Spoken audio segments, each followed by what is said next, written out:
At my wedding, my husband's family mocked my mother in front of 180 people. My mother-in-law pointed a manicured finger at the woman who raised me and said into the microphone, "That is not a mother. That is a mistake in a dress." My fiancé Desmond laughed.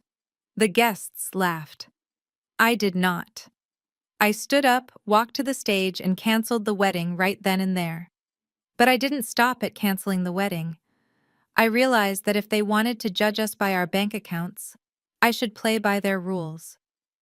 The next morning, their world collapsed because they had no idea who I really was. Before I continue this story of absolute revenge, let me know where you are watching from in the comments below. Please hit subscribe and like this video to find out how one signature from me left my arrogant in-laws homeless. My name is Amara, and at 32 years old, I had spent the last 2 years playing a role. To the Vance family, I was just a simple administrative assistant at a mid-level firm, a lucky girl from the wrong side of the tracks who managed to snag their golden boy Desmond. They thought they were the royalty of Atlanta's black elite, a family built on old money and prestige. What they didn't know, and what I never felt the need to broadcast, was that I was actually the chief financial officer of Apex Holdings, one of the most aggressive debt acquisition firms in the country. I kept my career quiet because I wanted to be loved for me, not my portfolio. But standing in the ballroom of the St. Regis Hotel that Saturday evening, I realized that silence had been a terrible mistake. The venue was suffocatingly expensive. Crystal chandeliers dripped from the ceiling like frozen tears, casting a golden light on the flower arrangements that cost more than my mother's car. The air smelled of expensive perfume and judgment. I stood in my white Vera Wang gown, a dress I had paid for myself, watching the guests arrive. These were the movers and shakers of Atlanta politicians, doctors, and the social climbers that Genevieve, my mother-in-law, called friends. I felt a hand snake around my waist. It was Desmond, looking dashing in his tuxedo, flashing that winning smile that used to make my knees weak. "You look beautiful, babe," he whispered, kissing my cheek. "Try to relax. Mother went all out for this. Don't let her see you looking so tense." I forced a smile, but my stomach was in knots.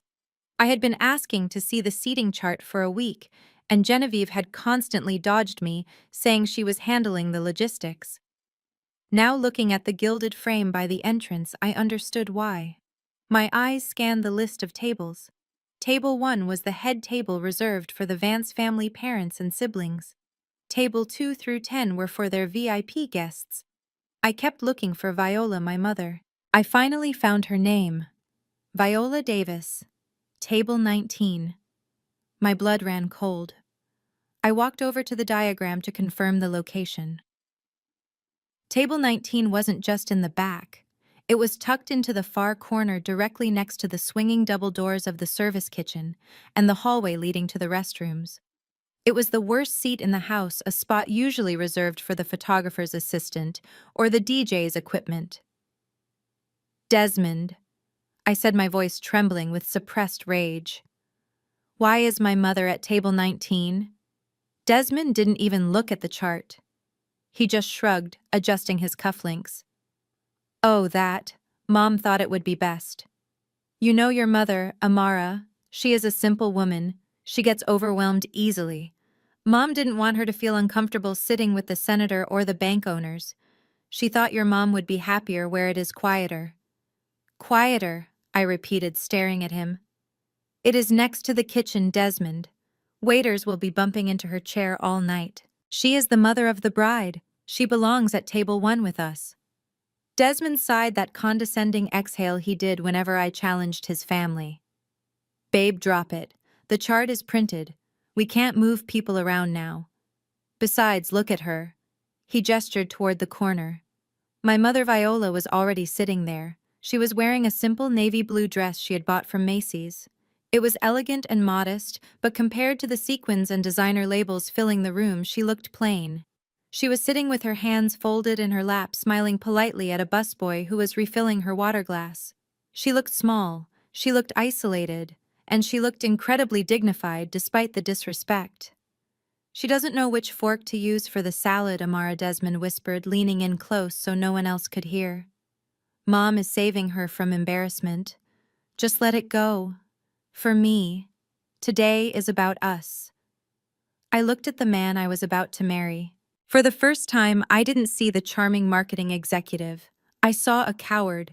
I saw a man who would let his mother banish mine to the shadows just to keep up appearances. I wanted to scream, but the music swelled and the reception began. I swallowed my anger, telling myself I would fix this later. I would make it up to Mom.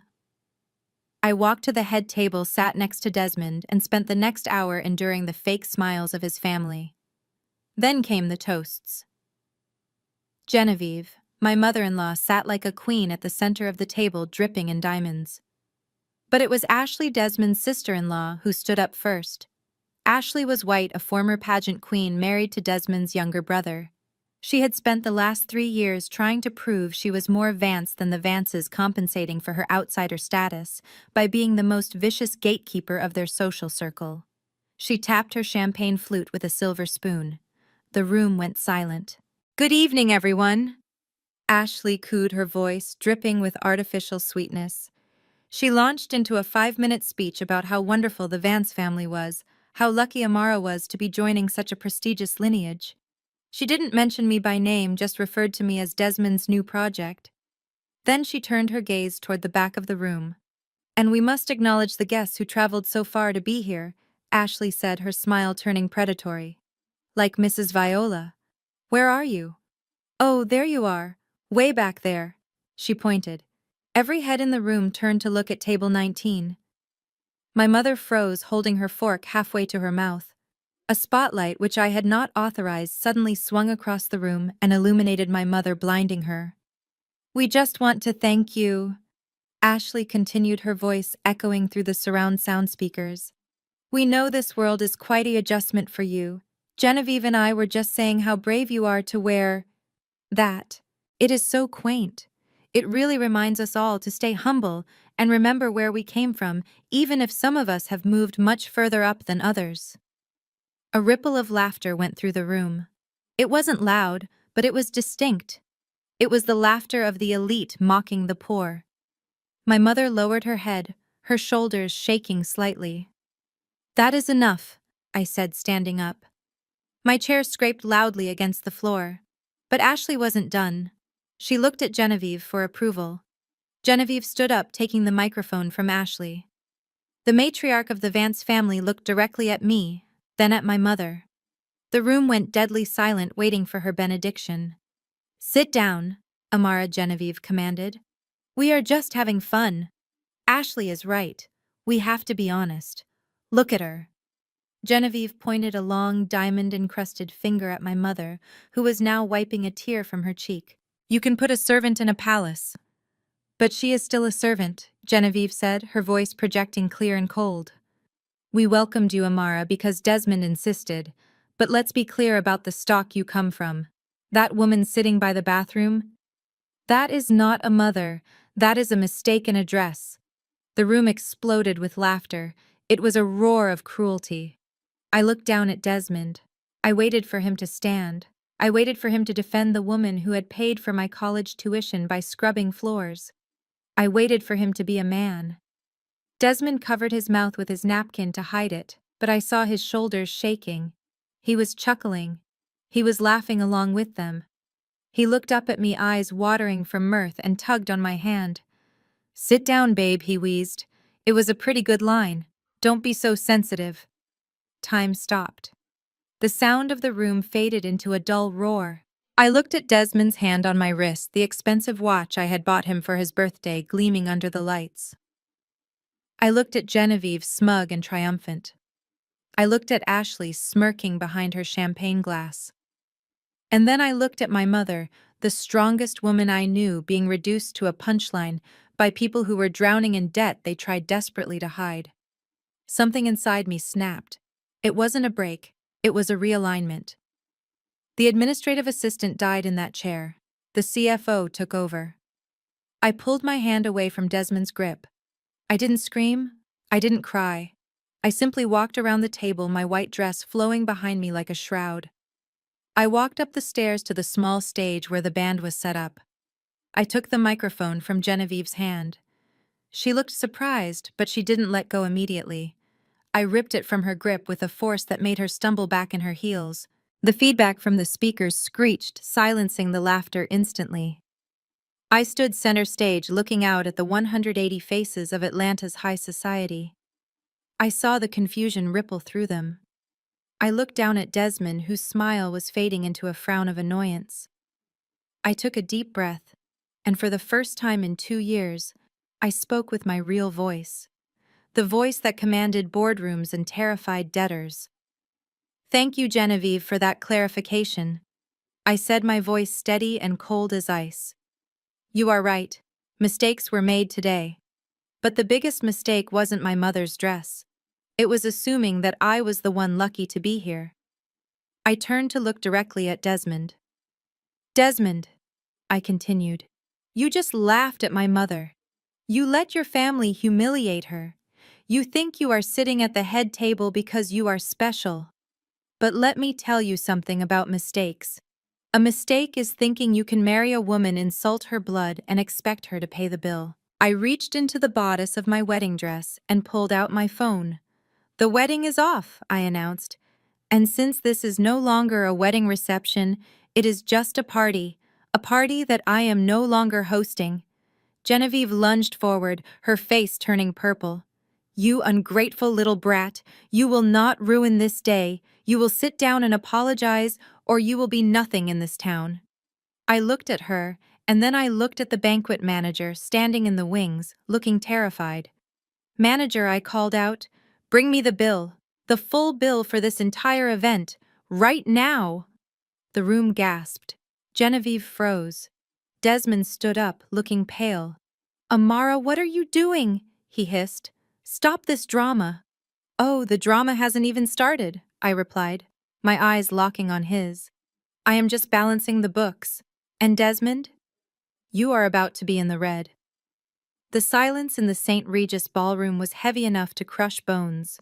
The laughter that had filled the room only seconds ago had evaporated, replaced by a tension so thick it felt like the air had been sucked out of the space. I stood center stage, the microphone heavy in my hand, looking down at the people who had spent the last 2 years making me feel small. They were not laughing anymore.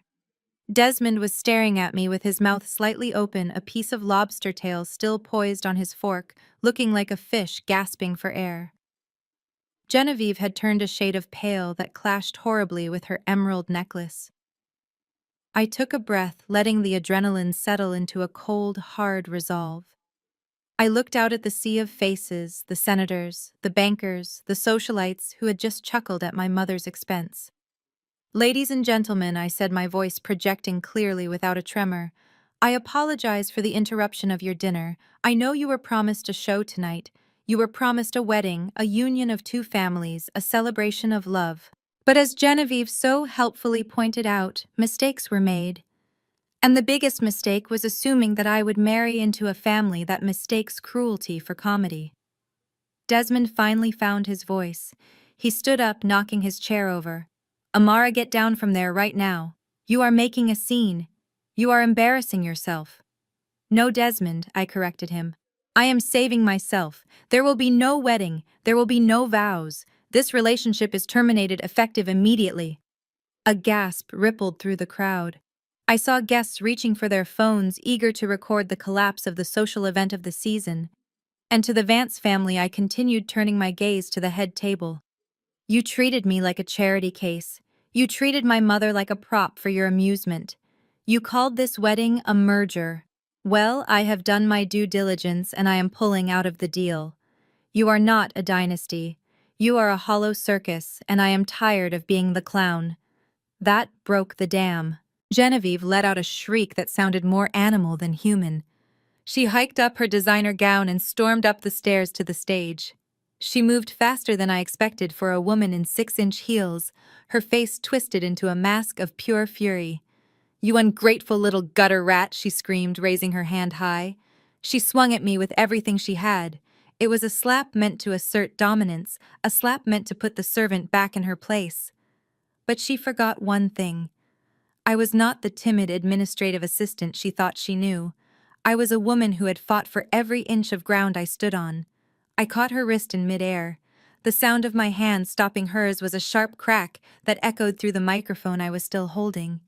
I gripped her wrist tight, feeling the fragile bones beneath her aging skin. Her eyes widened in shock.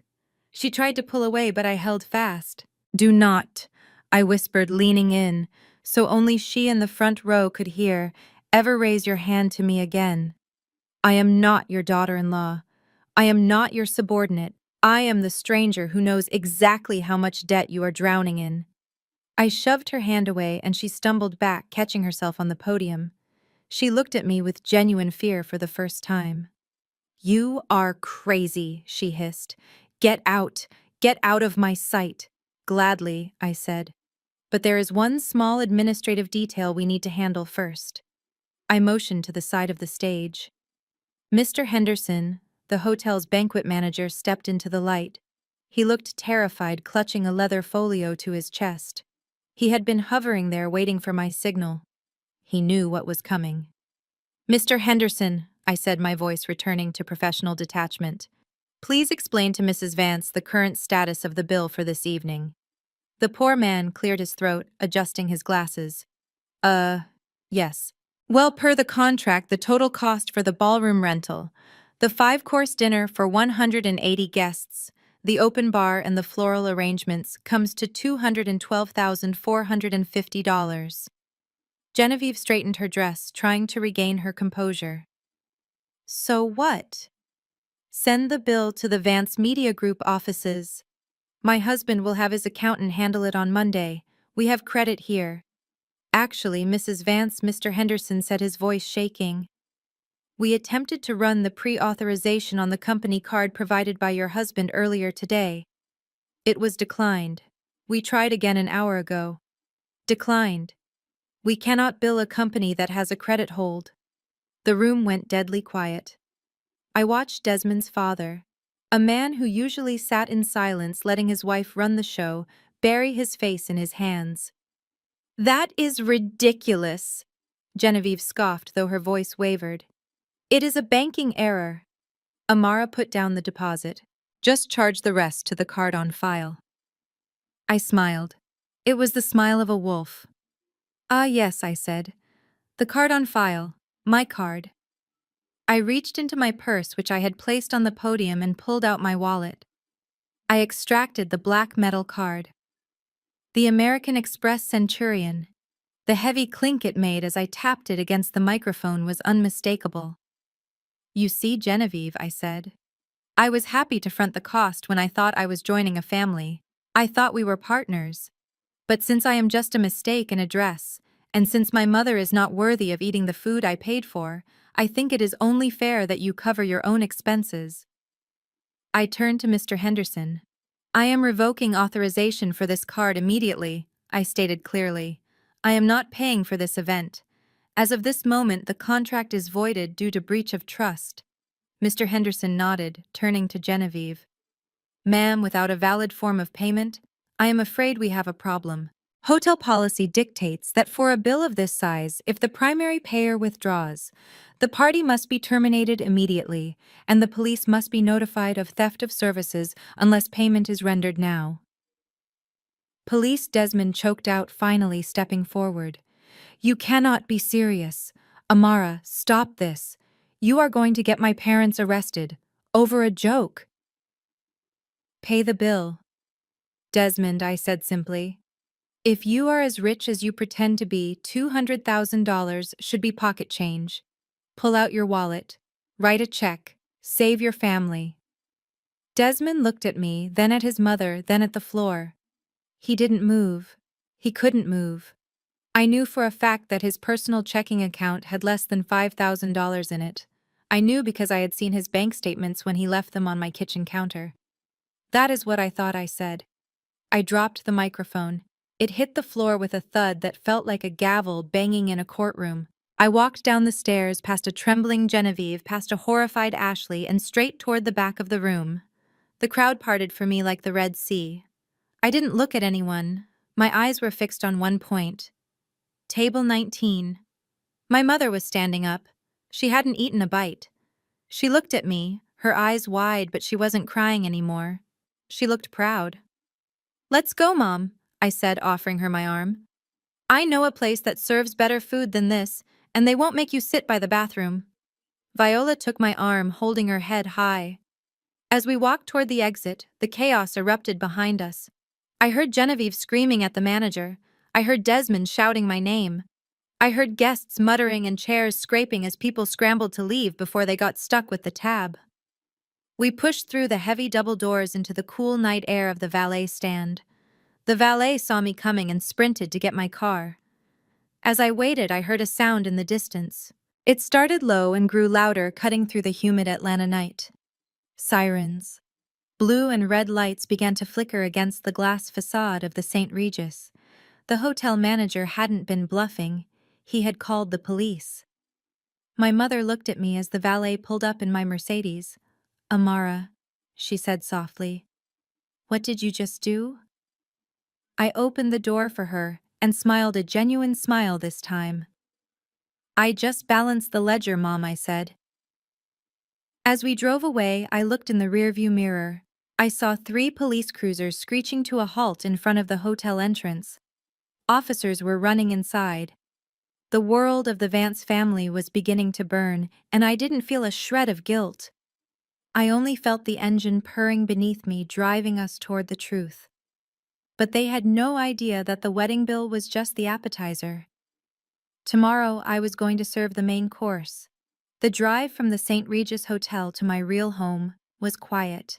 My mother sat in the passenger seat of my Mercedes S-Class, clutching her purse like a lifeline. She watched the city lights of Buckhead blur past her brow, furrowed in confusion. She knew I had a job. She knew I paid my bills. But she, like the Vance family, thought I lived in a modest 2-bedroom apartment near the airport. That was the address I used for mail. That was the address Desmond had picked me up from for our dates. It was a rental I kept solely to maintain the illusion of being a struggling middle-class administrative assistant. But tonight, the illusion was dead. I drove past the exit for the airport and merged onto the private access road for the Sovereign, the tallest and most exclusive residential tower in Atlanta. "Amara," my mother whispered, her voice trembling slightly. "Where are we going?" "This is the Sovereign. Only movie stars and tech billionaires live here." I didn't answer immediately. I pulled up to the security gate. The cameras scanned my license plate, and the heavy iron gates swung open silently. The valet, who knew me as Ms. Hill, not Mrs. Vance, opened my door before the engine even stopped. "Welcome home, Ms. Hill," he said, ignoring my wedding dress with the professional discretion of someone used to seeing everything. I took my mother's hand and led her through the marble lobby to the private elevator. I pressed my thumb against the biometric scanner. The panel glowed green and the doors slid open. As we ascended to the 45th floor, I looked at my mother's reflection in the mirrored walls. She looked tired, small, and defeated. I hated Genevieve Vance for making her feel that way. The elevator opened directly into my living room. Floor-to-ceiling windows offered a panoramic view of the entire city. The lights of Atlanta stretched out like a sea of diamonds below us. The apartment was modern, stark, and expensive. A $10,000 Italian sofa sat on a Persian rug that cost more than Desmond's car. Modern art pieces that I had collected over 5 years of ruthless trading hung on the walls. My mother stepped out, her heels clicking on the polished concrete floors. She spun around slowly, her mouth agape. "Amara," she gasped. "How you told me you were an admin manager? You said you made $45,000 a year." I walked over to the wet bar and poured 2 glasses of aged scotch. My hands were steady now. The shaking from the adrenaline at the hotel had passed, replaced by a cold, calculating focus. "I lied, Mom," I said, handing her a glass. "I am an admin manager on my LinkedIn profile. But in reality, I am the Chief Financial Officer of Apex Holdings." My mother took the glass, staring at me as if I were a stranger. Apex Holdings, the investment firm. The vulture firm, I corrected her. We buy distressed debt. We buy companies that are failing, strip them down, and sell the parts. Or if they are lucky, we restructure them and own them forever. I am not just an employee, Mom. I own 15% of the firm. I took a long sip of the scotch, feeling the burn settle in my chest. I turned my back to the view and walked toward the double doors at the end of the hallway. Drink your drink, Mom. I have work to do. I pushed open the doors to my home office. This was my sanctuary. It looked nothing like a home. It looked like the bridge of a spaceship. 6 high-definition monitors were mounted in a semi-circle on a mahogany desk. A dedicated server rack hummed softly in the corner. This was where I made my money. This was where I hunted. I sat down in my ergonomic chair, the wedding dress bunching up around me. It felt ridiculous now, this heavy white gown. It was a costume for a play that had been canceled. I reached behind me and unzipped it. I let the expensive fabric pool around my waist, sitting there in my corset and silk slip. I didn't care. I felt lighter. I woke the computer system with a touch. The screens flared to life, bathing the dark room in a cool blue glow. My fingers flew across the mechanical keyboard, typing in my secure credentials. Welcome, Director Hill.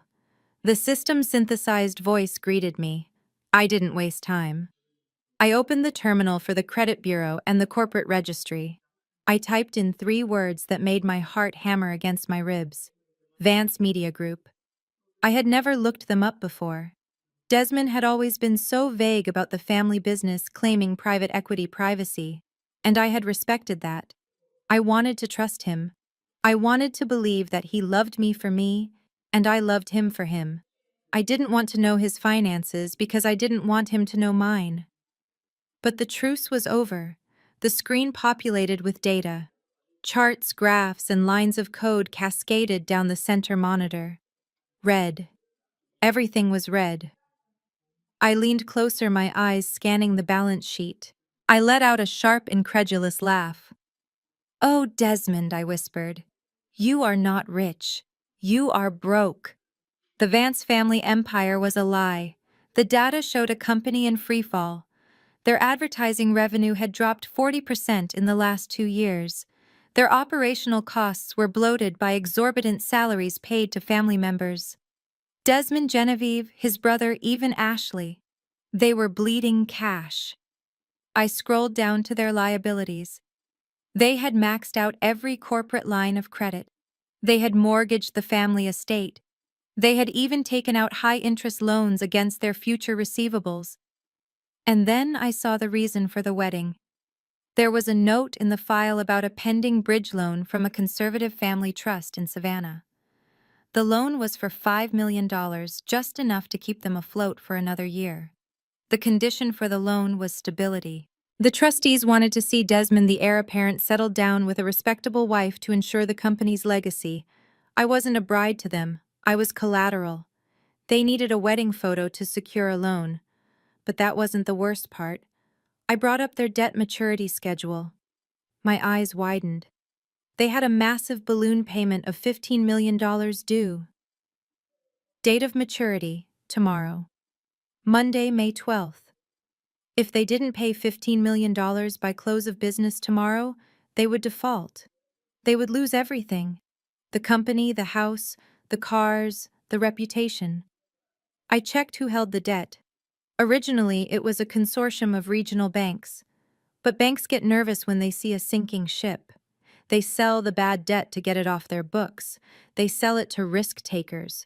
They sell it to sharks. I typed in a query to see who had purchased the Vance Media debt package last week. The system processed for a moment, the loading circle spinning. Current note.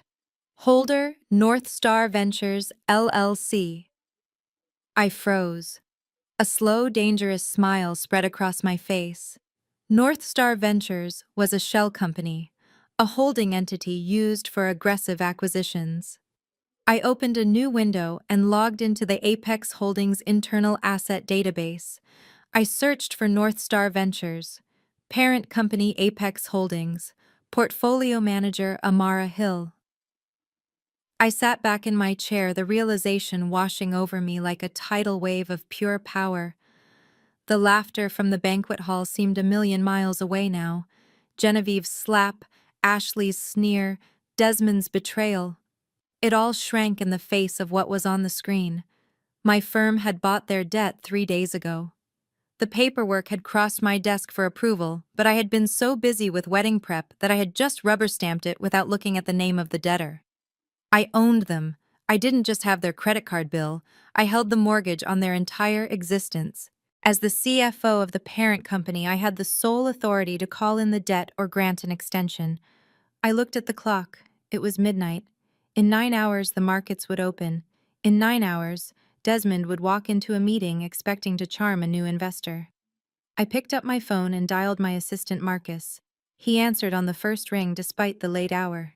Ms. Hill, is everything okay? I thought you were on your honeymoon. Change of plans. Marcus, I said, my voice crisp and commanding. I need you to prepare the boardroom for a hostile meeting at 9 sharp. And Marcus, print out the foreclosure notices for the Vance Media Group. Foreclosure. Marcus sounded confused. On a Monday morning? Yes, I said, looking at the red numbers on my screen that represented the destruction of my ex-fiancé's life. It is going to be a very busy week. I hung up the phone and looked at the reflection of the city in the window. My mother walked into the room holding the bottle of scotch. She looked at the screens, then at me. "What is it, baby?" she asked. "Is it bad?"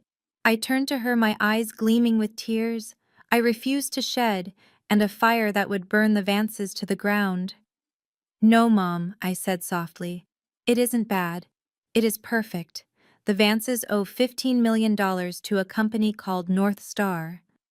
And do you know who runs North Star?" Mom shook her head. "I do," I whispered. I stood up and walked to the window, looking out over the city that was about to witness a massacre. "Genevieve called you a mistake, Mom. Tomorrow I am going to show her that I am not a mistake. I am the consequences."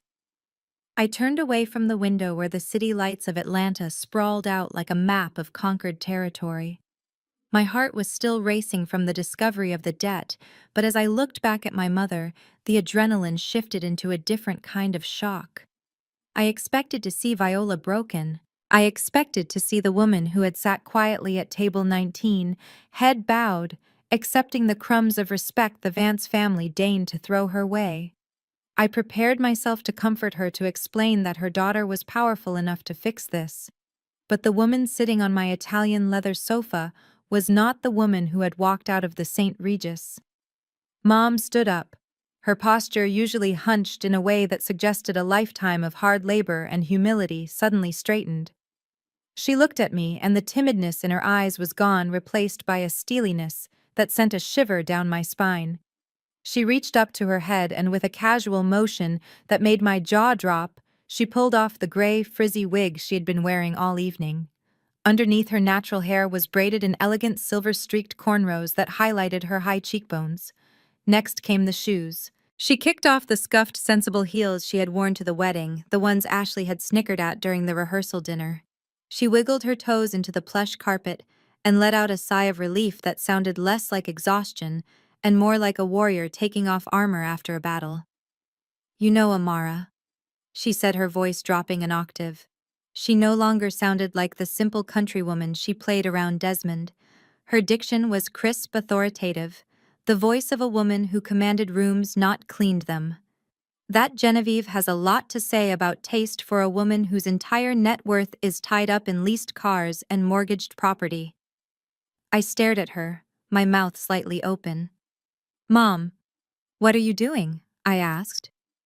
"Why were you wearing that wig? Why did you let them talk to you like that?" Viola walked over to the wet bar where I had left the bottle of scotch. She poured herself a glass neat and took a sip without wincing. She looked at the amber liquid, swirling it gently. "I wanted to see who they really were," she said simply. "You told me you were in love, Amara. You told me Desmond was a good man from a good family. But I know that money masks a lot of rot. So I decided to play the part they expected. The poor, uneducated mother from the South Side. I wanted to see if they would welcome me with kindness, or if they would treat me like dirt on their shoe. She took another sip and turned to look at me, her eyes flashing. They failed the test, Amara. Spectacularly. I sat down on the arm of the chair, my mind reeling. I knew my mother was strong. She had raised me alone after my father died. But I had always assumed our struggles were purely financial. I thought the money for my college had come from loans and double shifts at the grocery store. Mom, I said, who are you? Really? Viola smiled a slow, dangerous smile that mirrored the one I had worn just minutes ago when I looked at the Vance debt portfolio. I am the owner of Viola's Greens, she said. The room went silent. I blinked. Viola's Greens wasn't just a farm. It was the largest organic produce distributor in the Southeast. They supplied every Michelin-starred restaurant in Atlanta, every high-end hotel, and every organic grocery chain from Savannah to Nashville. It was a logistics empire. You own Viola's Greens, I whispered. But that company is worth millions. Tens of millions, she corrected me calmly. I started it 20 years ago with the insurance money from your father's accident. I kept my name off the billboards because I value my privacy. I wanted you to grow up understanding the value of work, not the entitlement of wealth. That is why I let you work for everything you have, Amara. And look at you now. You are a CFO. You built your own throne. She walked over to the window and looked out at the city, her silhouette framed against the night sky. The Vance family prides themselves on the quality of their restaurants, she mused. They brag about their farm-to-table freshness. They charge $50 for a salad because they claim they source the best ingredients. She turned back to me, her expression cold. And do you know who their exclusive supplier is? I felt the air leave my lungs. No. Yes, she said. They buy everything from me. 70% of their menu relies on my supply chain. Their bridge loan, the one you saw in your file, is contingent on them maintaining their quality rating. Without my produce, their kitchens stop by Tuesday.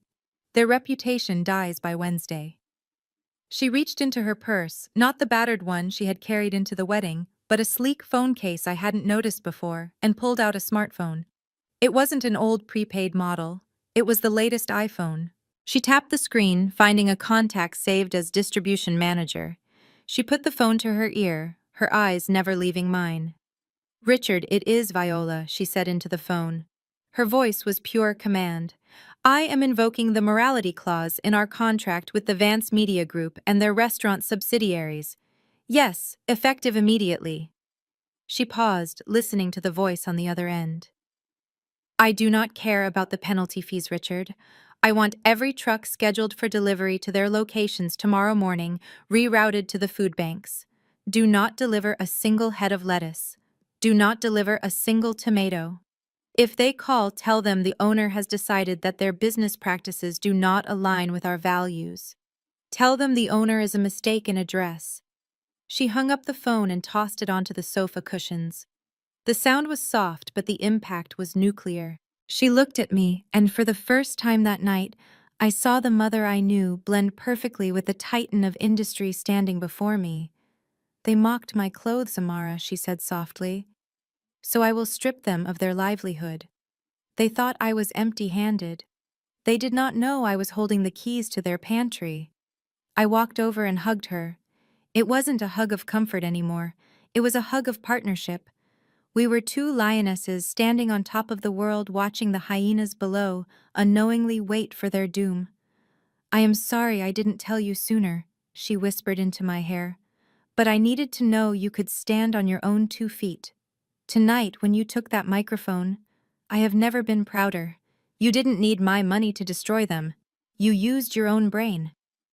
We stood there for a moment, basking in the shared power of our secrets, but the silence was broken by the vibration of my phone on the coffee table. I pulled away and picked it up. The screen lit up with a message. The name at the top made my stomach turn. Desmond. I unlocked the phone and read the text aloud, my voice dripping with disbelief. Amara, you are insane. My mother is having a panic attack.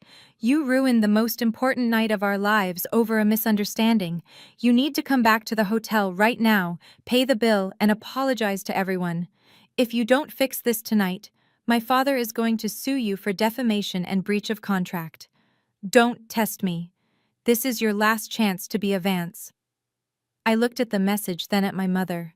The irony was so thick I could taste it. He was threatening me with a lawsuit when he couldn't even afford the data plan to send the text. He was offering me a chance to be a Vance when being a Vance was about to become a liability.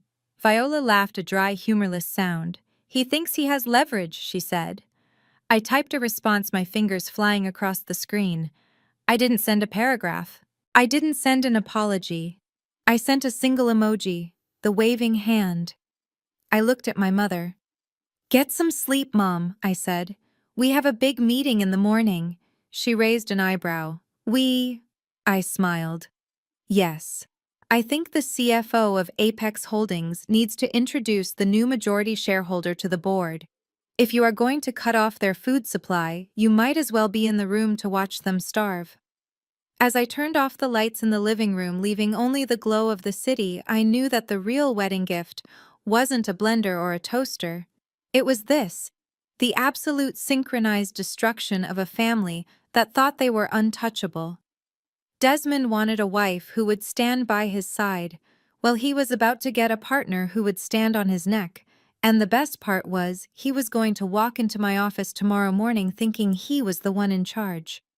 Sunday morning broke over Atlanta with a deceptive calm. From the 45th floor of the Sovereign, the city looked peaceful, bathed in a soft golden light that hid the chaos brewing in the digital world. I sat at my kitchen island, wrapped in a silk robe, watching the steam rise from my coffee cup. My mother was still asleep in the guest suite, exhausted from the emotional marathon of the previous night. I enjoyed the silence, knowing it was about to be shattered. I picked up my personal phone, not the encrypted work device I used for Apex Holdings, but the one Desmond and his family had the number for. I expected missed calls or angry texts. Instead, I saw notifications from every social media platform I had ever signed up for. Instagram, Twitter, TikTok, even LinkedIn. The numbers were staggering. Thousands of tags, millions of views. I unlocked the screen and opened TikTok. The first video on my For You page was familiar. Painfully familiar. It was a shaky recording clearly filmed by a guest at table 19, or perhaps a waiter who had seen enough entitlement to last a lifetime. The caption read simply, "The moment the Vances lost their minds." I pressed play. On the small screen, I watched Ashley holding the microphone, her face twisted in that sneering, superior smile. I heard her voice, tinny but distinct, mocking my mother's dress. I saw the spotlight hit Mom. And then I heard Genevieve. The audio was crisp. That is not a mother. That is a mistake in a dress. The video cut to my reaction, me storming the stage, and ended right as I slapped the microphone out of Genevieve's hand. It had 12 million views. I scrolled to the comments. If the Vances thought their social status would protect them, they had severely underestimated the internet. The comment section was a war zone, and the Vances were the casualties. People were dissecting every frame. They identified Ashley immediately. The internet detectives had found her modeling portfolio, her defunct blog, and her husband's business profile within hours. The sentiment was unanimous and furious. The hashtag racist wedding was trending #1 in the United States. The outrage was focused specifically on Ashley. Commenters were pointing out the visceral cruelty of a young white woman publicly humiliating a black elder in a room full of the city's black elite. They were calling out the colonial mindset, the audacity, the sheer lack of home training. Brands that Ashley had partnered with as a micro-influencer were already being tagged with thousands of users demanding they drop her. One comment with 50,000 likes read, "Ashley Vance really thought she could come into our house and disrespect a matriarch like that. Watch her world burn."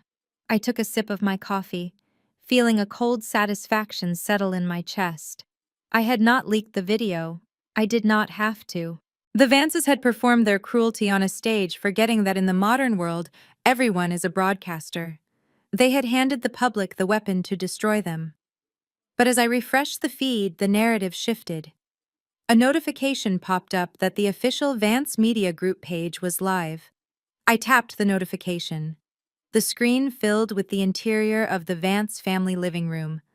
They had clearly staged the scene with the precision of a political crisis team.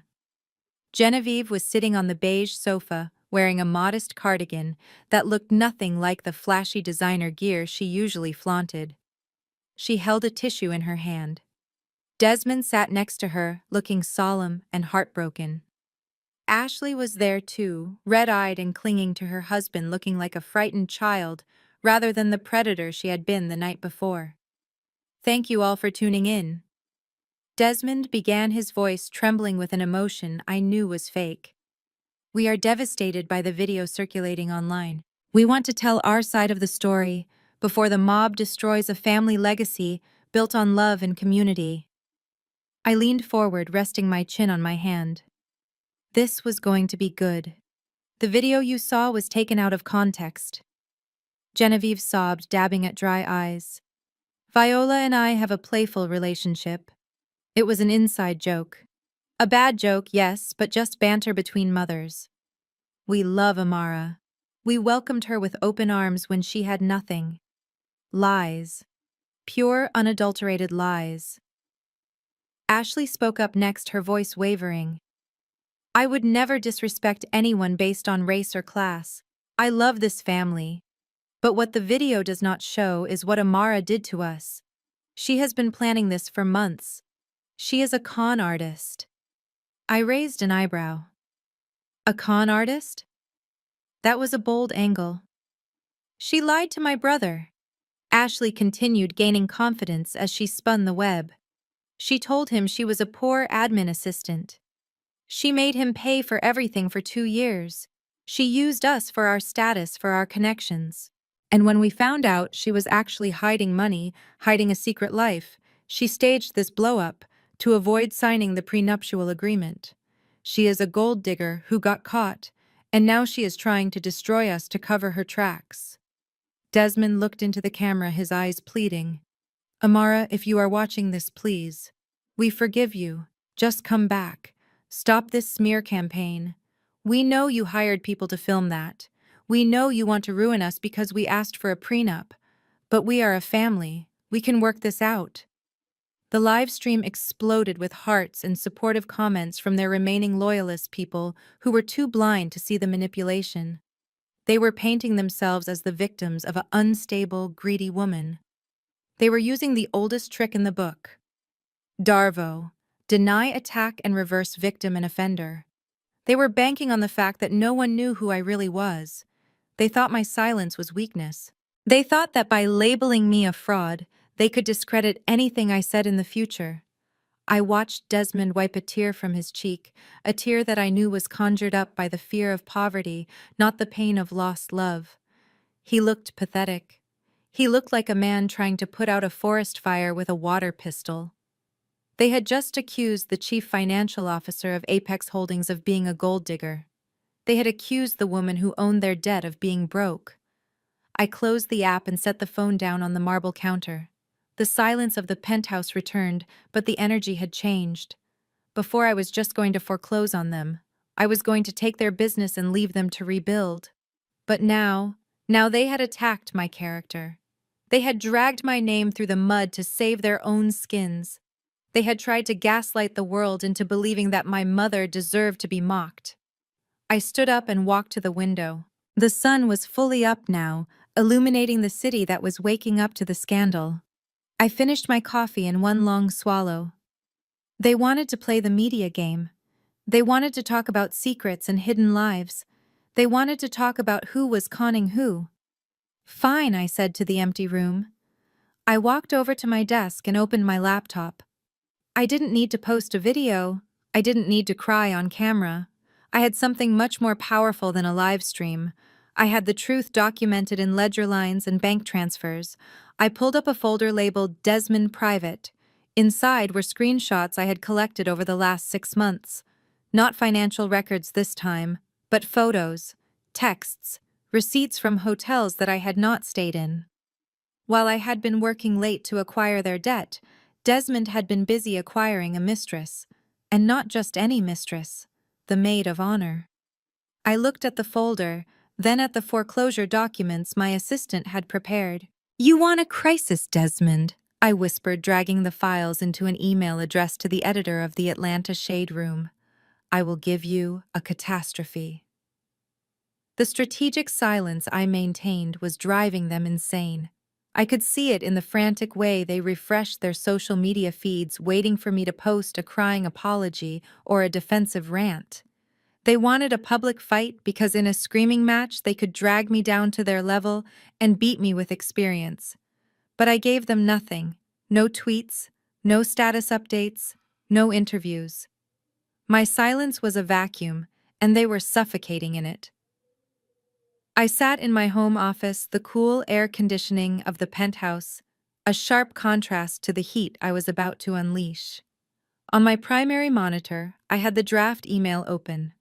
The subject line was simple: receipt regarding Desmond Vance. The recipient was the editor of the Atlanta Tea, the most vicious and widely read gossip blog in the city. I did not need to write a long story. The attachments spoke for themselves. I dragged and dropped the folder I had named The Betrayal. Inside were 27 screenshots and 5 photos. They were not vague. They were high definition. There was Desmond kissing a woman in a hotel elevator 3 weeks ago. There was a text thread where he mocked my financial status to her. And the kicker was the identity of the woman. It was not just a random stranger. It was Chantel, my maid of honor. The woman who had helped me pick out my dress. The woman who had stood next to me at the altar rehearsal, smiling while knowing she was sleeping with the groom.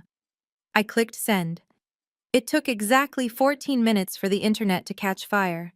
I refreshed the blog's homepage. The headline screamed across the screen in bold red letters. Exclusive. Vance heir exposed. Cheating scandal rocks the racist wedding. The article did not just post the photos, it dissected them. It laid out the timeline, showing that while I was working overtime to pay for the wedding deposits, Desmond was using the company card to book suites at the W Hotel for Chantel. The public sentiment, which had already turned against the Vances because of the racism, now curdled into pure hatred. If there is one thing the internet hates more than a racist, it is a cheater who plays the victim. The comments on their earlier livestream video, the one where they called me a gold digger, turned vicious instantly. Users were reposting the screenshots of Desmond's texts, where he called me boring and cheap. They were tagging Chantel, who had frantically deleted her Instagram account 5 minutes ago, but screenshots live forever. I leaned back in my chair watching the carnage. This was the second strike. The first was their reputation. This second one was their character. And the third, which was happening simultaneously in boardrooms across the city, was their wallet. I opened a side monitor to view the stock ticker and news alerts for Vance Media Group partners. It was a bloodbath. The investors who had been on the fence, the ones Genevieve was desperately trying to woo with her fake apology video, were now running for the exits. No serious venture capital firm wants to be associated with a family that is trending for racism and infidelity in the same 24-hour cycle. I saw an alert from the bank that held their operating accounts. A freeze had been placed on their assets due to suspicious activity and potential breach of morality clauses in their lending agreements. I closed my eyes and imagined the scene inside the Vance mansion. It wasn't hard to picture. Genevieve would be pacing the Persian rugs she could no longer afford to clean, screaming at Desmond. She would be realizing that her plan to paint me as the villain had backfired because villains don't usually have proof that the hero is a lying adulterer. My phone buzzed. Phone. It wasn't a text this time. It was a notification from my security system. Motion detected at the front door. I frowned. The security at the Sovereign was impenetrable. No one could get to my penthouse floor without biometric clearance.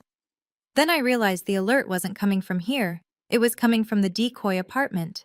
The run-down two-bedroom unit in College Park that I still rented for $1,200 a month just to maintain my cover story. I had installed a Ring camera there months ago, mostly to check for package thefts, but today it was my window into Desmond's desperation.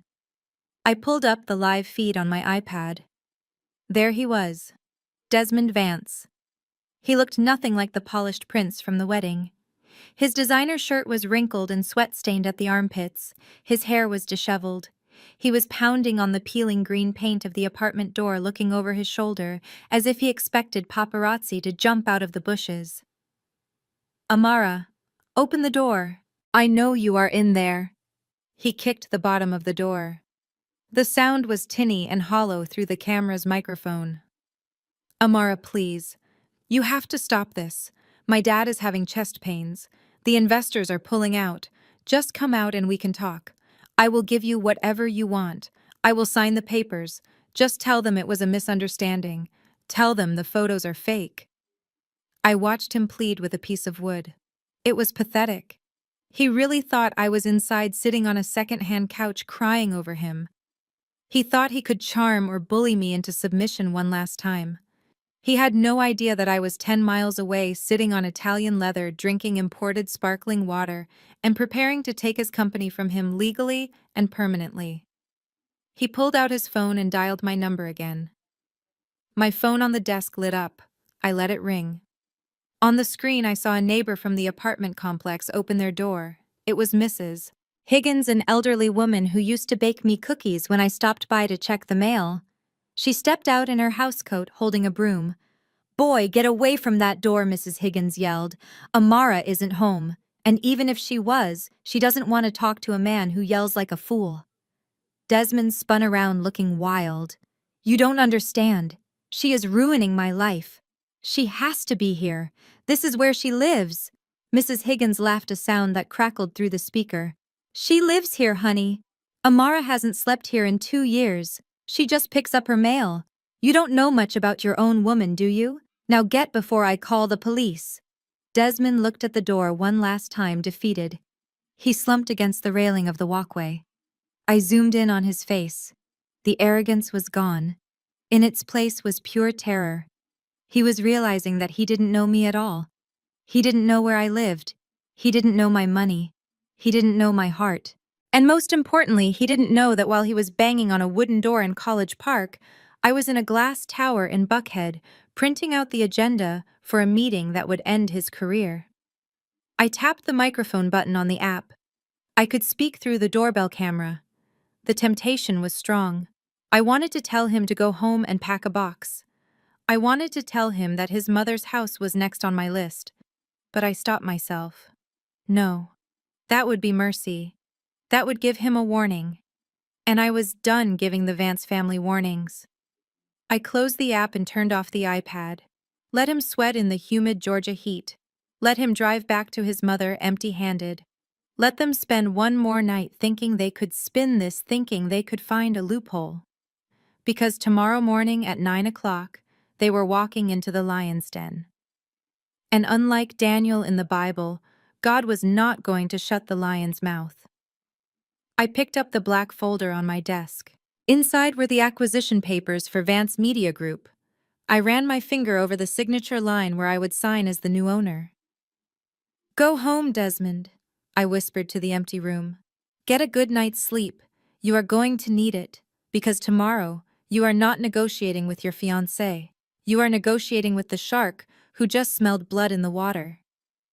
I watched Desmond on the screen of my iPad, slumped against the peeling doorframe of the decoy apartment. He looked defeated, small, and desperate. But I knew better. I knew that beneath that pathetic exterior lay a reservoir of arrogance that was only temporarily drained.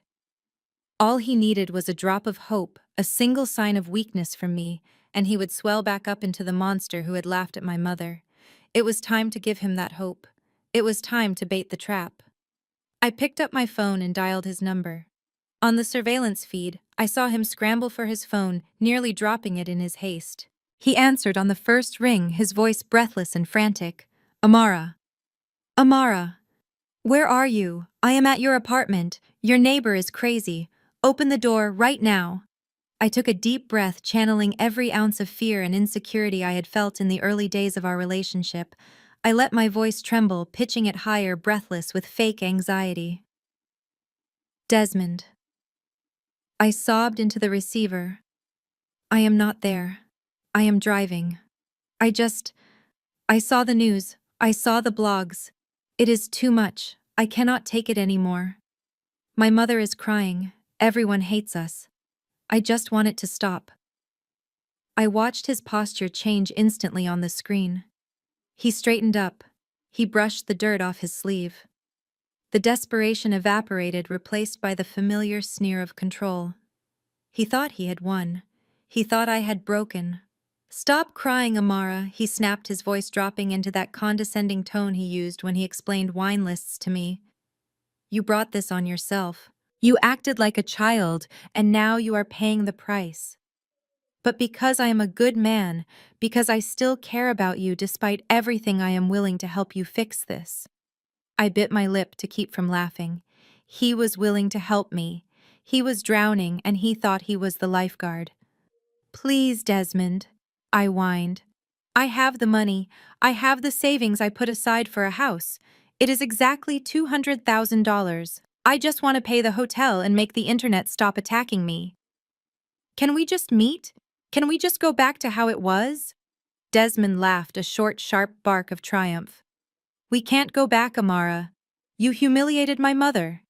But if you pay the debt and issue a public apology, maybe, just maybe, I can convince my parents not to sue you into oblivion. I am willing to give you that chance.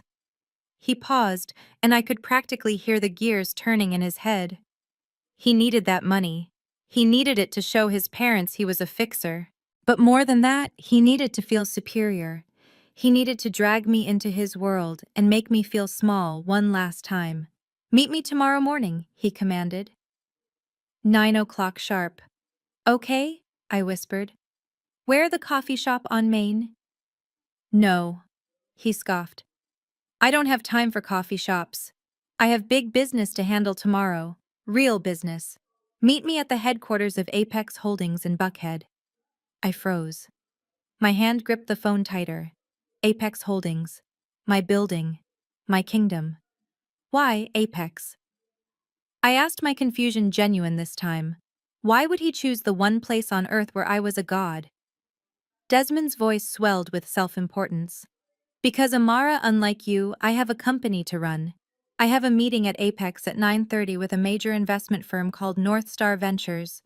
They are looking to acquire our debt and inject new capital. They recognize the value of the Vance brand, even if you don't. I am going to close a multi-million-dollar deal that will save my family's empire. I closed my eyes, savoring the delicious irony. He was meeting North Star. He was meeting me. He just didn't know it yet. He thought he was walking into a rescue mission.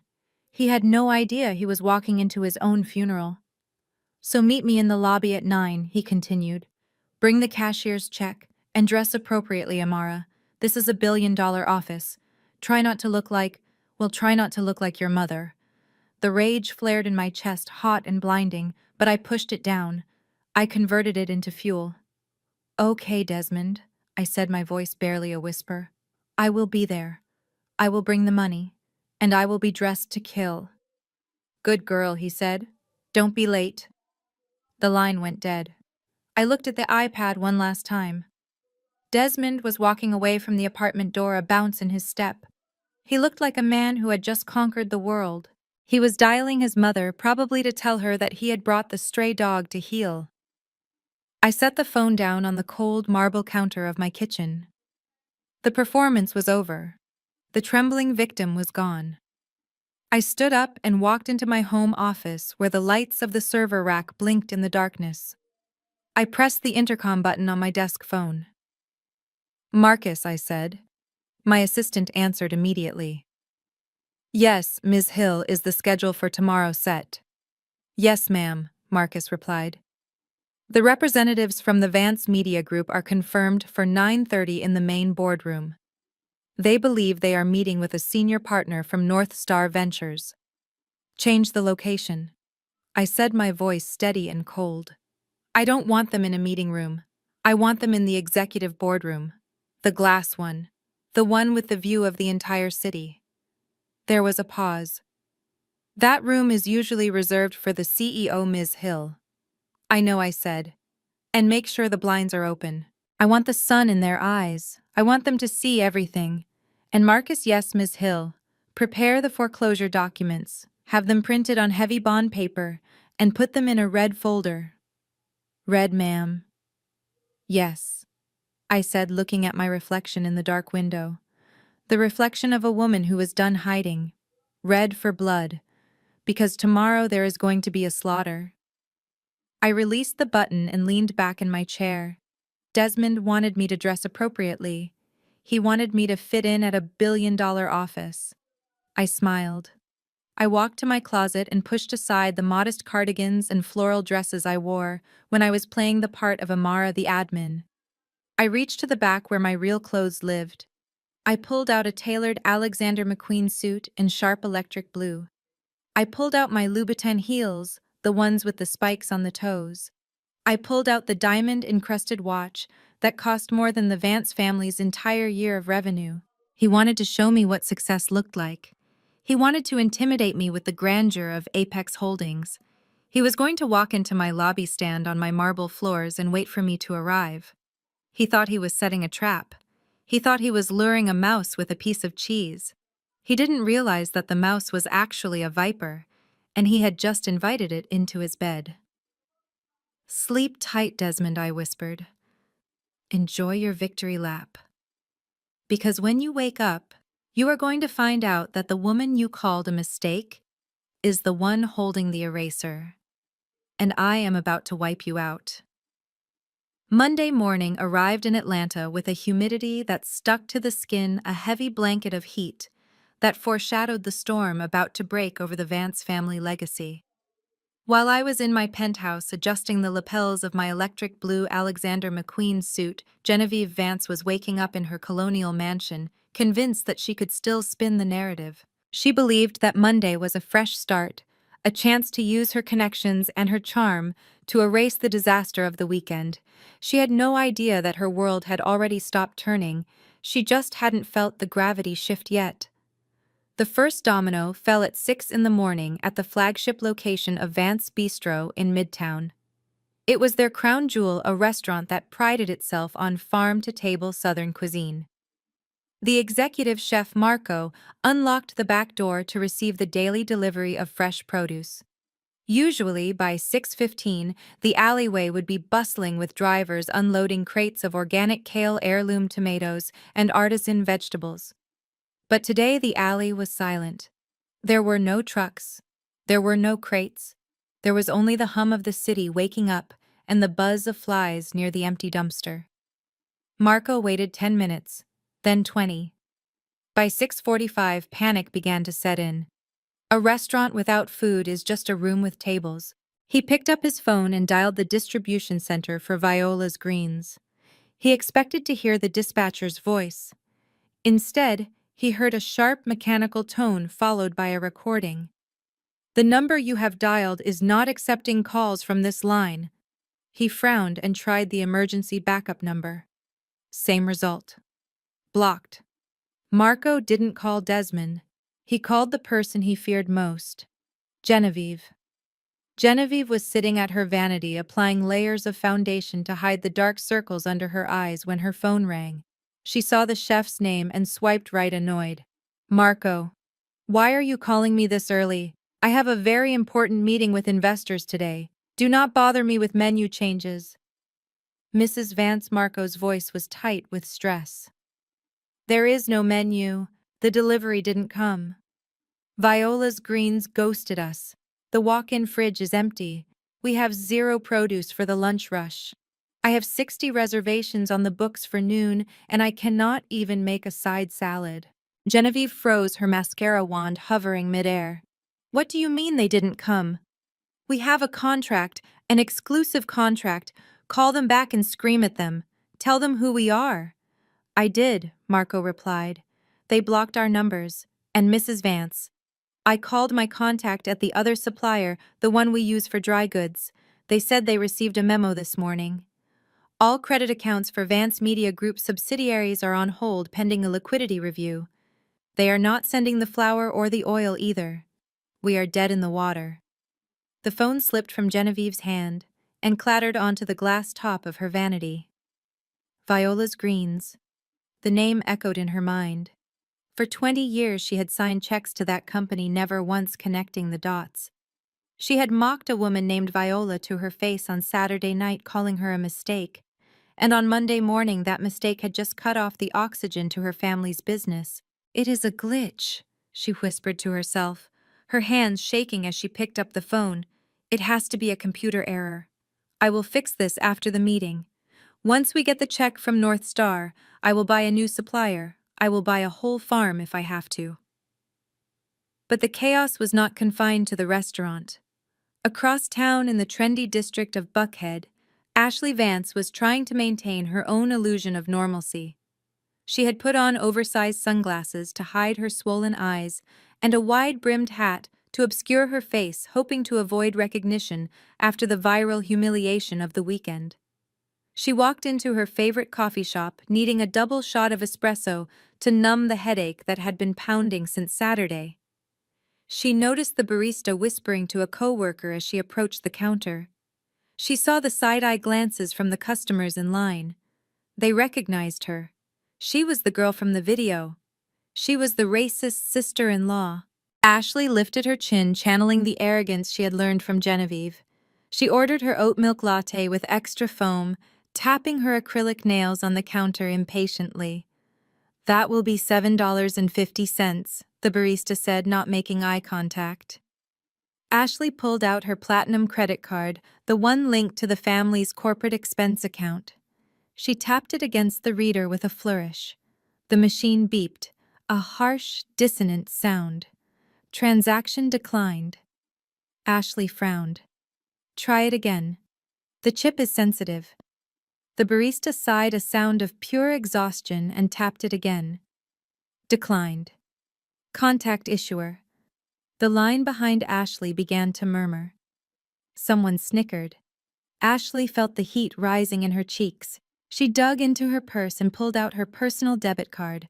This one was linked to the joint account she shared with her husband, Desmond's brother. Surely that was safe. She inserted the card. Declined. Insufficient funds. The barista looked at her, and this time there was a smirk playing on his lips. "Do you have cash, ma'am? Or maybe you want to call your mother-in-law to fix it?" The customer behind her laughed out loud. Ashley snatched her cards back, her hands trembling violently. She checked her banking app on her phone. The screen loaded, and her heart stopped. The balance was 0. Beside the number was a red notification. Account frozen by creditor order. She didn't wait for her coffee. She turned and ran out of the shop, the sound of laughter chasing her onto the street. She scrambled into her Range Rover and called Genevieve, sobbing so hard she could barely speak. "Genevieve," she gasped. "My cards. They are dead. They took the money. They took everything. I cannot even buy coffee." Genevieve was already in the car with Desmond, speeding toward the Apex Holdings tower. She put Ashley on speakerphone. "Stop crying, Ashley," Genevieve snapped, though her own heart was hammering against her ribs like a trapped bird. "It is Amara. It has to be. She is doing this to spook us. She probably reported the cards as stolen to mess with us. It is just a petty game." "But Mom," Desmond said from the driver's seat, his knuckles white on the steering wheel. "The chef called me too. The restaurant is closed. We are losing $10,000 an hour. If the investors find out we are non-operational, the deal is off." Genevieve reached over and grabbed Desmond's arm, her nails digging into his suit jacket. "Listen to me," she hissed. "The investors will not find out. We are going to walk into that meeting at Apex Holdings, and we are going to sign that deal with North Star Ventures. We are going to get $5 million in capital today. Do you hear me today? She looked out the window at the passing skyline of Atlanta, the city she thought she owned. Amara thinks she can play hardball. Genevieve continued, her voice dripping with venom. She is just an admin assistant with a grudge and a hacker friend. She does not understand how high finance works. We are Vances. We are untouchable. Desmond pulled the car up to the valet stand of the Apex Tower. The building loomed over them, a monolith of glass and steel reflecting the morning sun. It looked impenetrable. It looked powerful. Genevieve checked her reflection in the visor mirror one last time. She applied a fresh coat of red lipstick, masking the fear with a painted smile. We go up there, we charm the North Star representative, and we save the company, she commanded. And once the ink is dry, once the money is in our account, I am going to destroy Amara. I will sue her for every penny she has. I will make sure she never works in this town again. She opened the car door and stepped onto the pavement, her heels clicking with purpose. Let's go get our money, Desmond. They walked into the lobby, heads held high, marching toward the elevator that would take them to the 45th floor. They believed they were ascending to their salvation. They had no idea they were walking straight into the slaughterhouse, and the butcher was already sharpening her knife. The lobby of the Apex Holdings Tower was designed to intimidate. It was a cathedral of glass and steel with ceilings that soared 3 stories high and floors made of imported Italian marble that echoed with the footsteps of the powerful. The air was kept at a crisp 68 degrees a temperature that discouraged loitering and encouraged efficiency. I stood near the center of the room, positioned perfectly between the main entrance and the private executive elevators. I was not hiding today. I was not blending in. I was wearing the electric blue Alexander McQueen suit I had pulled from the back of my closet the night before. My hair was pulled back in a severe, sleek bun, and on my wrist the diamond watch Desmond had never seen caught the morning light. I checked the time. 9:29. Right on schedule. Through the revolving glass doors I saw them approach. The Vance family arrived not like a business delegation, but like a desperate army trying to maintain formation. Genevieve led the charge. She was wearing a Chanel suit that I knew was at least 5 years old, accessorized with a string of pearls intended to project old money stability. But up close I could see the cracks in the porcelain. Her makeup was applied a little too heavily, trying to cover the sleepless night caused by empty pantries and frozen bank accounts. Desmond walked half a step behind her, clutching a leather briefcase that I knew contained absolutely nothing of value. Ashley brought up the rear, wearing oversized sunglasses indoors, nervously clutching her designer handbag as if she expected someone to snatch it. They pushed through the doors, bringing a gust of humid Atlanta air with them before the climate control swallowed it. They looked out of place. In a building filled with sharks in tailored suits, the Vances looked like decorative fish that had flopped out of their tank. Ashley was the first to spot me. She stopped dead in her tracks, her heels screeching slightly on the marble. She nudged Genevieve, pointing a manicured finger in my direction. "Oh my God," Ashley hissed, her voice carrying across the quiet lobby. "Look who decided to show up." Genevieve stopped and turned. Her eyes scanned me from head to toe. For a fleeting second, I saw confusion. She didn't recognize the suit. She didn't recognize the posture. She was used to seeing Amara, the admin, the girl who wore sensible flats and polyester blends. But the cognitive dissonance was too much for her arrogance to process.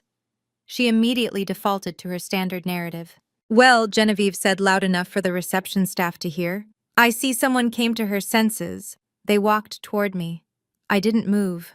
I stood my ground, my hands clasped loosely in front of me, my expression unreadable.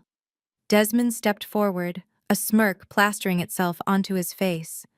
The fear I had seen on the Ring camera the night before was gone, replaced by the false confidence of a man who thinks he is about to sign a multi-million-dollar deal.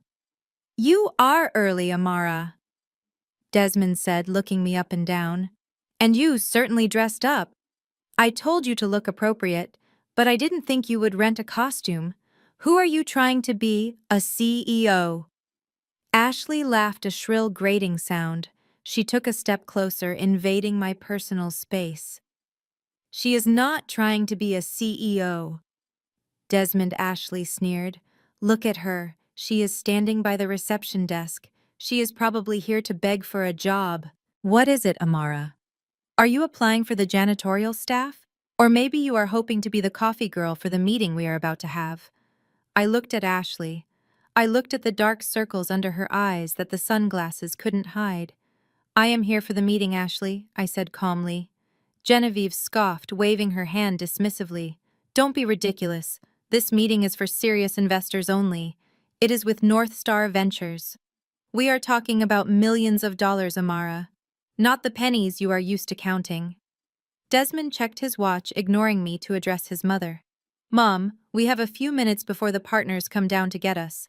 I need to review the pitch one last time. He turned back to me, snapping his fingers near my face to get my attention.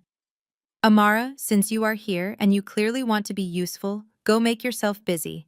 Go over to the cafe corner and get my mother a glass of fresh orange juice. No pulp, and get me a double espresso.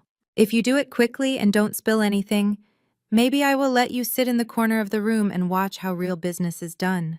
It might be educational for you. I stared at him. The audacity was breathtaking. He was standing in my building about to meet with my company to beg for my money, and he was ordering me to fetch juice like a servant. I didn't move. Did you hear me? Desmond asked, his voice hardening. I said get the juice. If you want us to forgive you for the stunt you pulled at the wedding, you need to start showing some humility. Now move. The lobby was silent. The receptionists behind the desk were watching with wide eyes. They knew who I was. They were terrified to breathe. I looked Desmond dead in the eye.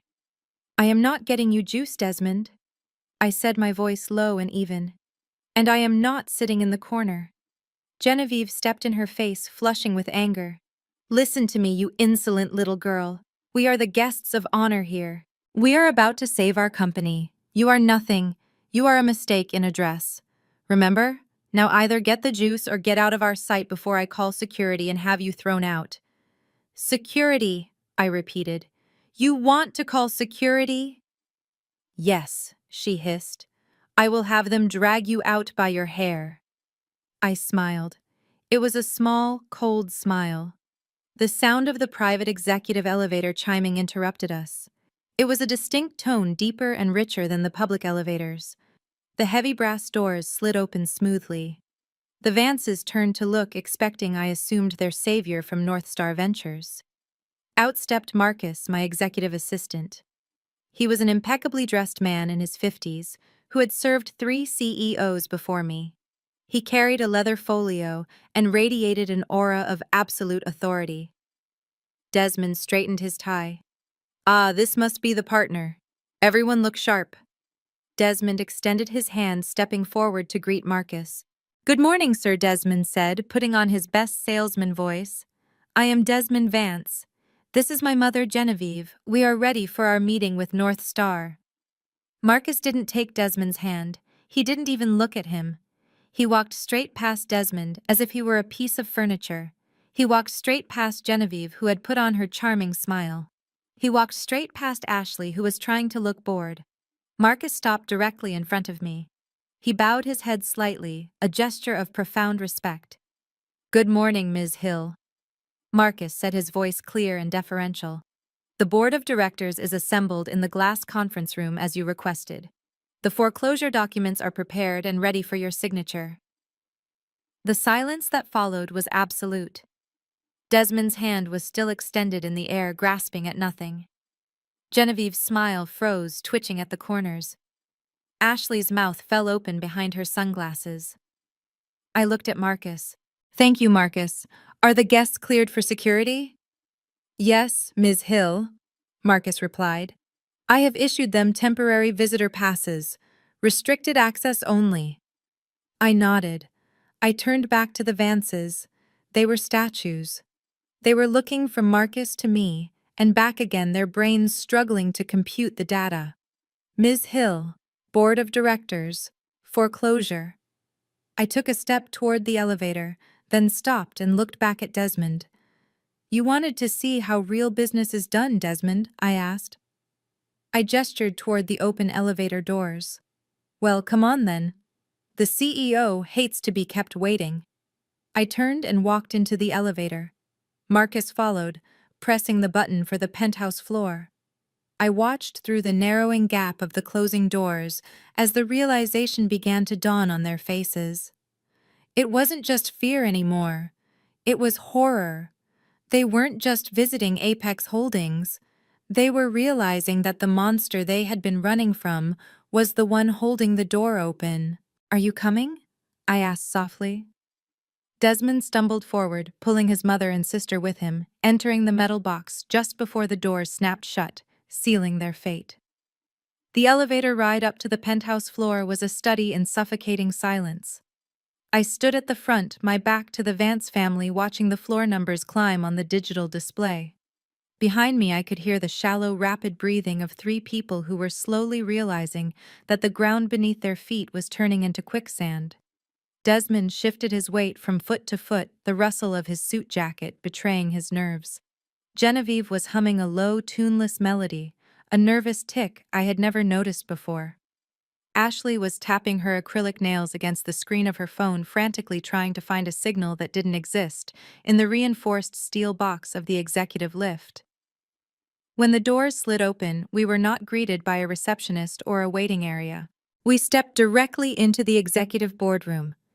It was a space designed to remind everyone who entered of their insignificance.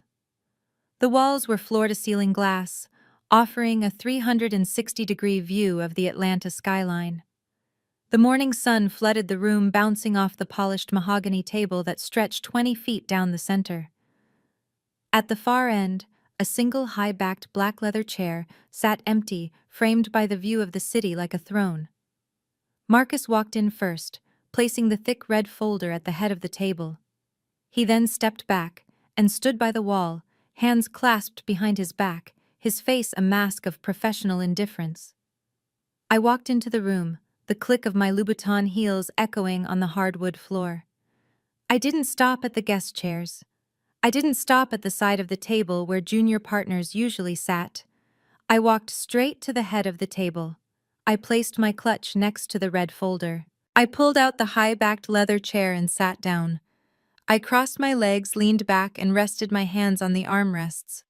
I looked down the long expanse of mahogany at the Vance family, who were huddled near the elevator doors like frightened sheep. "Please sit down," I said, gesturing to the three chairs positioned at the far end of the table. The distance between us was deliberate. It was a chasm of power. Genevieve's face turned a violent shade of red.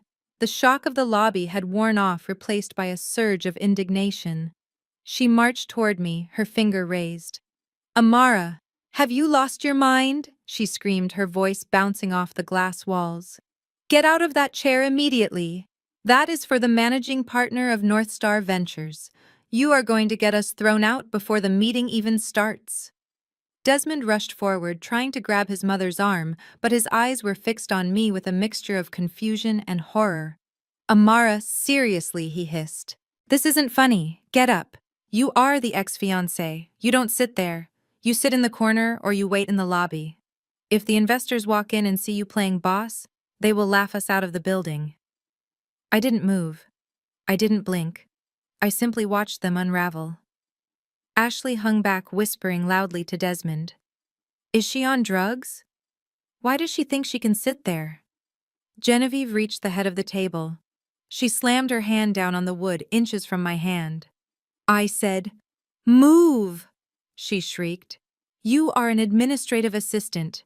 You are a nobody. Do you hear me? You are a mistake." Marcus cleared his throat. The sound was soft, but in the acoustic perfection of the room, it sounded like a gunshot. "Mrs. Vance," Marcus said, his voice dropping into a register of icy command. "I must insist that you lower your voice.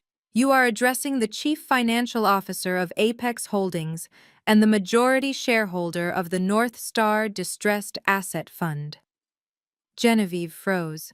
Her hand was still on the table, but the strength went out of her arm. She looked at Marcus, then slowly turned her head to look at me.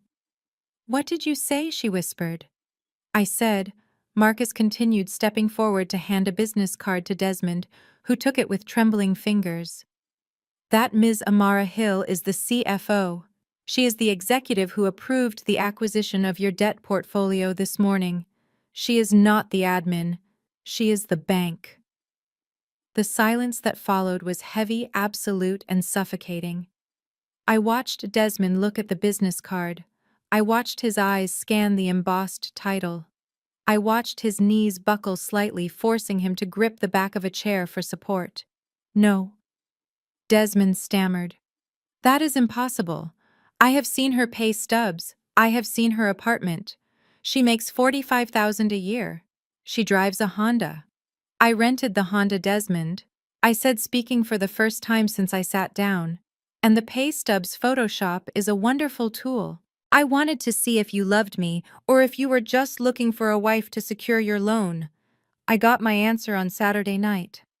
I reached out and opened the red folder. I pulled out a stack of documents, the paper crisp and heavy. "Let's skip the pleasantries," I said, my voice hardening into the tone I used to negotiate hostile takeovers. "You came here today expecting a meeting with North Star Ventures to secure a $5 million bridge loan. You were hoping to use that money to pay off your balloon note that matures today at 5 p.m. Genevieve stumbled back, falling into one of the guest chairs. She looked as if she was having a stroke. Her mouth opened and closed, but no sound came out. However, I continued flipping a page.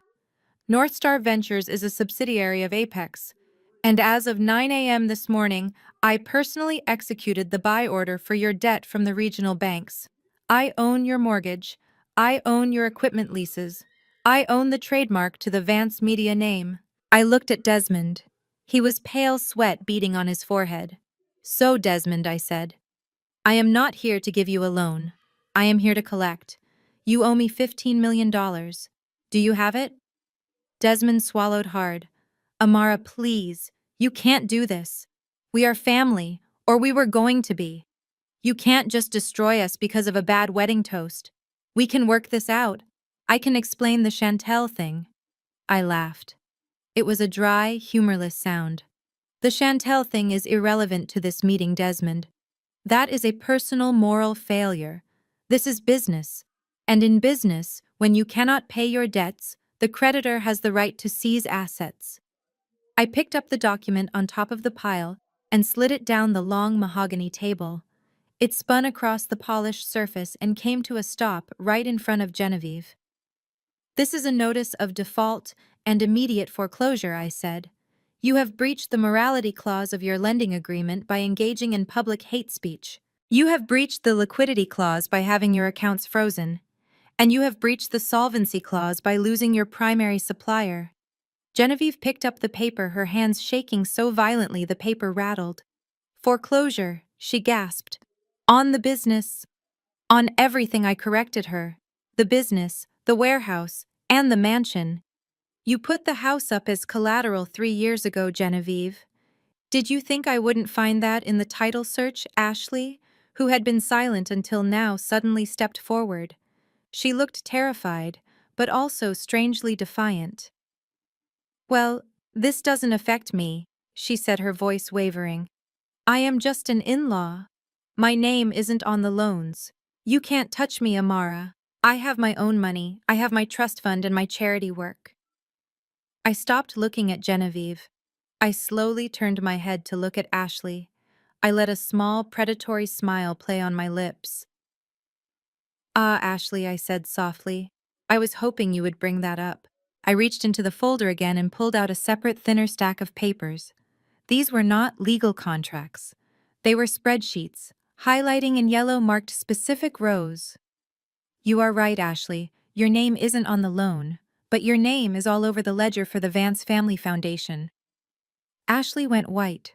Her defiance evaporated instantly. "I did a forensic audit of the family accounts last night," I said, locking eyes with her. "It is amazing what you can find when you know where to look. You are the treasurer of the charity, right? The charity dedicated to feeding underprivileged children." Ashley took a step back, shaking her head.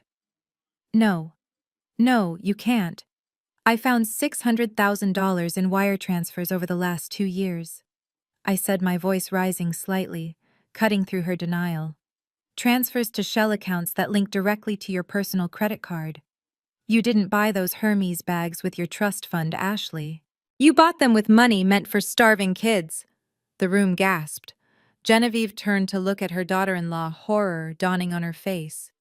Even Desmond looked shocked. You stole from the foundation, Desmond whispered.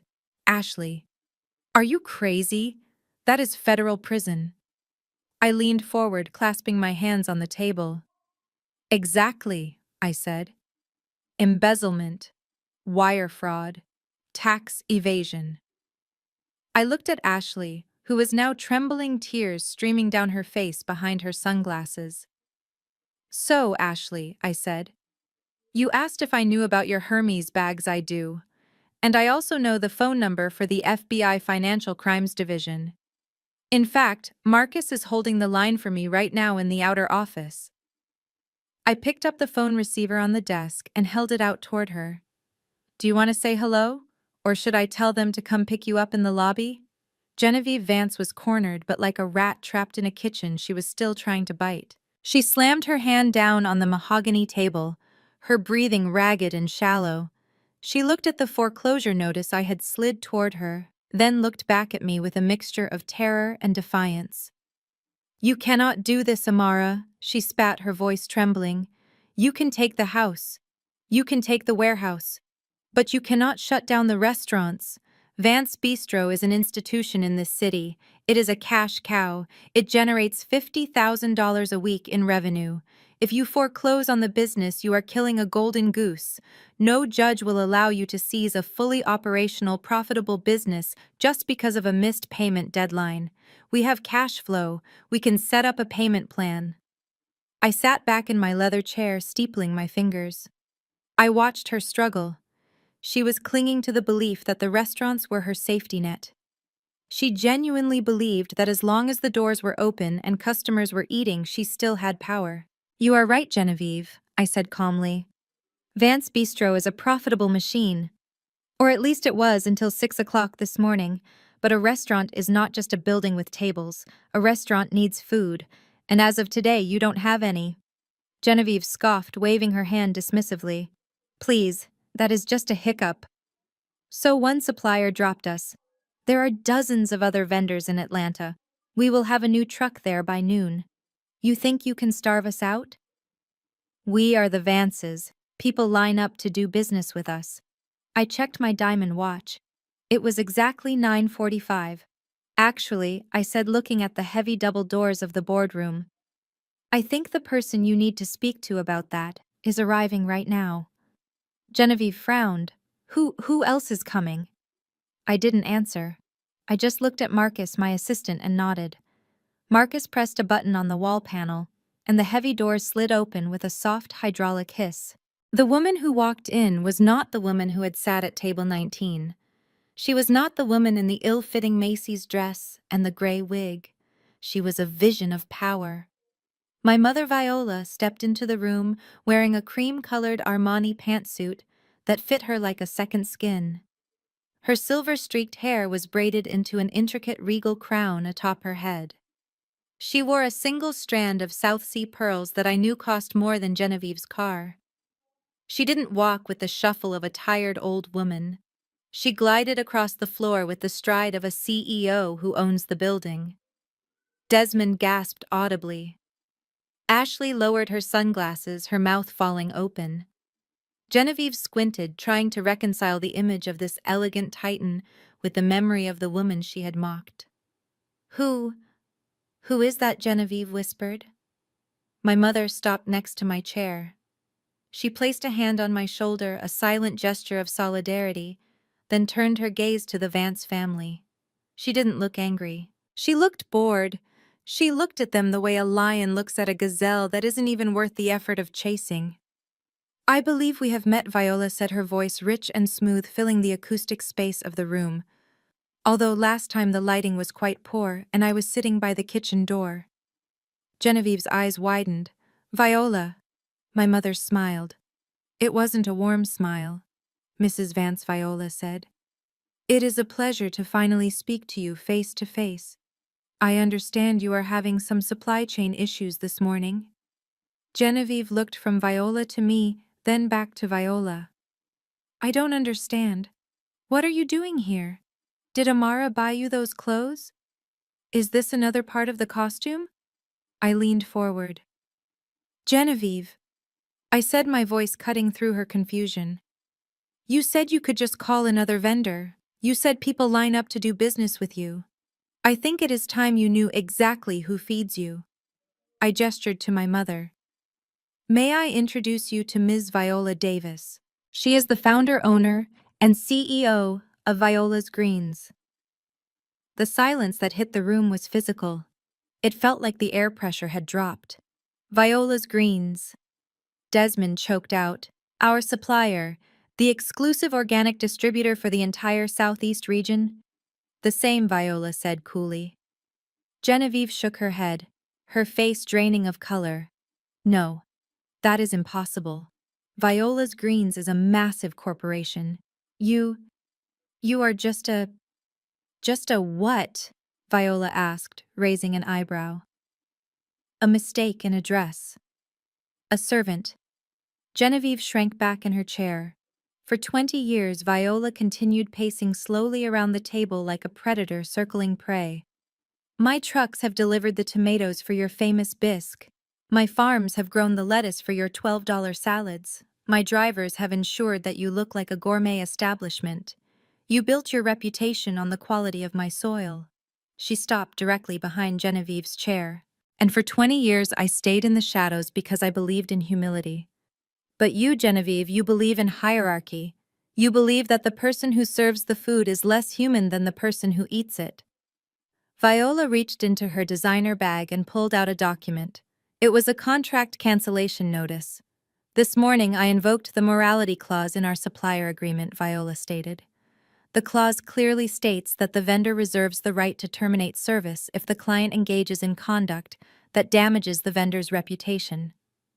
Publicly abusing an elder, specifically the owner of the vending company, definitely qualifies. She dropped the paper in front of Genevieve. But I didn't stop there, Viola added. Genevieve looked up, tears of panic welling in her eyes. What more could you do? You already cut off the food. Viola laughed softly. You see, Genevieve, when Amara told me she was buying your debt, I decided to diversify my own portfolio. I made a few calls this morning to the landlord who owns the building where your flagship bistro is located. Desmond stood up. We have a lease. A 10-year lease. You had a lease, Viola corrected him. But your landlord was very eager to sell. Apparently you have been late on rent 3 times this year. He was happy to unload the property to a cash buyer who offered 20% over market value. Viola placed her palms on the table and leaned in, locking eyes with Genevieve. I bought the building, Genevieve. I bought the land. I own the bricks, the mortar, and the ground your restaurant stands on. She pulled out a second document. This one was taped with a bright orange eviction warning. As your new landlord, I am exercising my right to terminate the lease due to habitual late payments and insolvency. You have 24 hours to vacate the premises. Whatever equipment you leave behind will be auctioned off to pay for the cleaning fees. Genevieve made a sound that was half gasp, half sob. Her hands clawed at the edge of the table as if the floor was tilting beneath her. You own the building, Genevieve wheezed. I own the building, Viola confirmed, and I don't rent to people who call me a mistake. Genevieve looked at me. She looked at the foreclosure papers for her home. Then she looked at Viola, the woman she had banished to the kitchen, who now held the deed to her business. The weight of her own arrogance finally crushed her. Her eyes rolled back slightly and her knees gave way. She didn't faint, but she collapsed into the chair, sliding down until her chin hit the mahogany table. Mom Desmond screamed, rushing to her side.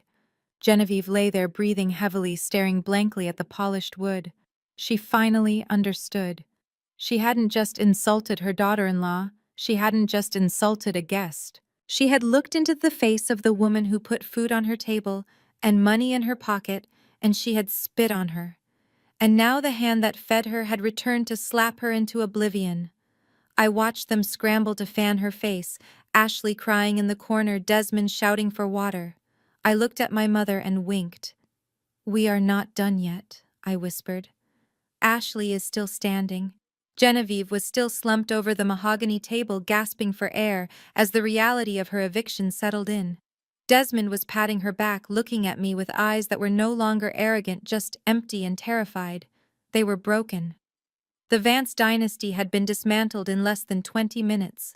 My mother Viola stood by the window watching the destruction, with the calm satisfaction of a general who had just won a war without firing a single shot. But there was one person in the room who still thought she could escape the blast radius. Ashley Vance stood near the door, clutching her Hermes Birkin bag like a shield. She was edging toward the exit, inching her way backward, while everyone was distracted by Genevieve's collapse. She looked like a rat trying to scurry off a sinking ship before the water hit the upper decks.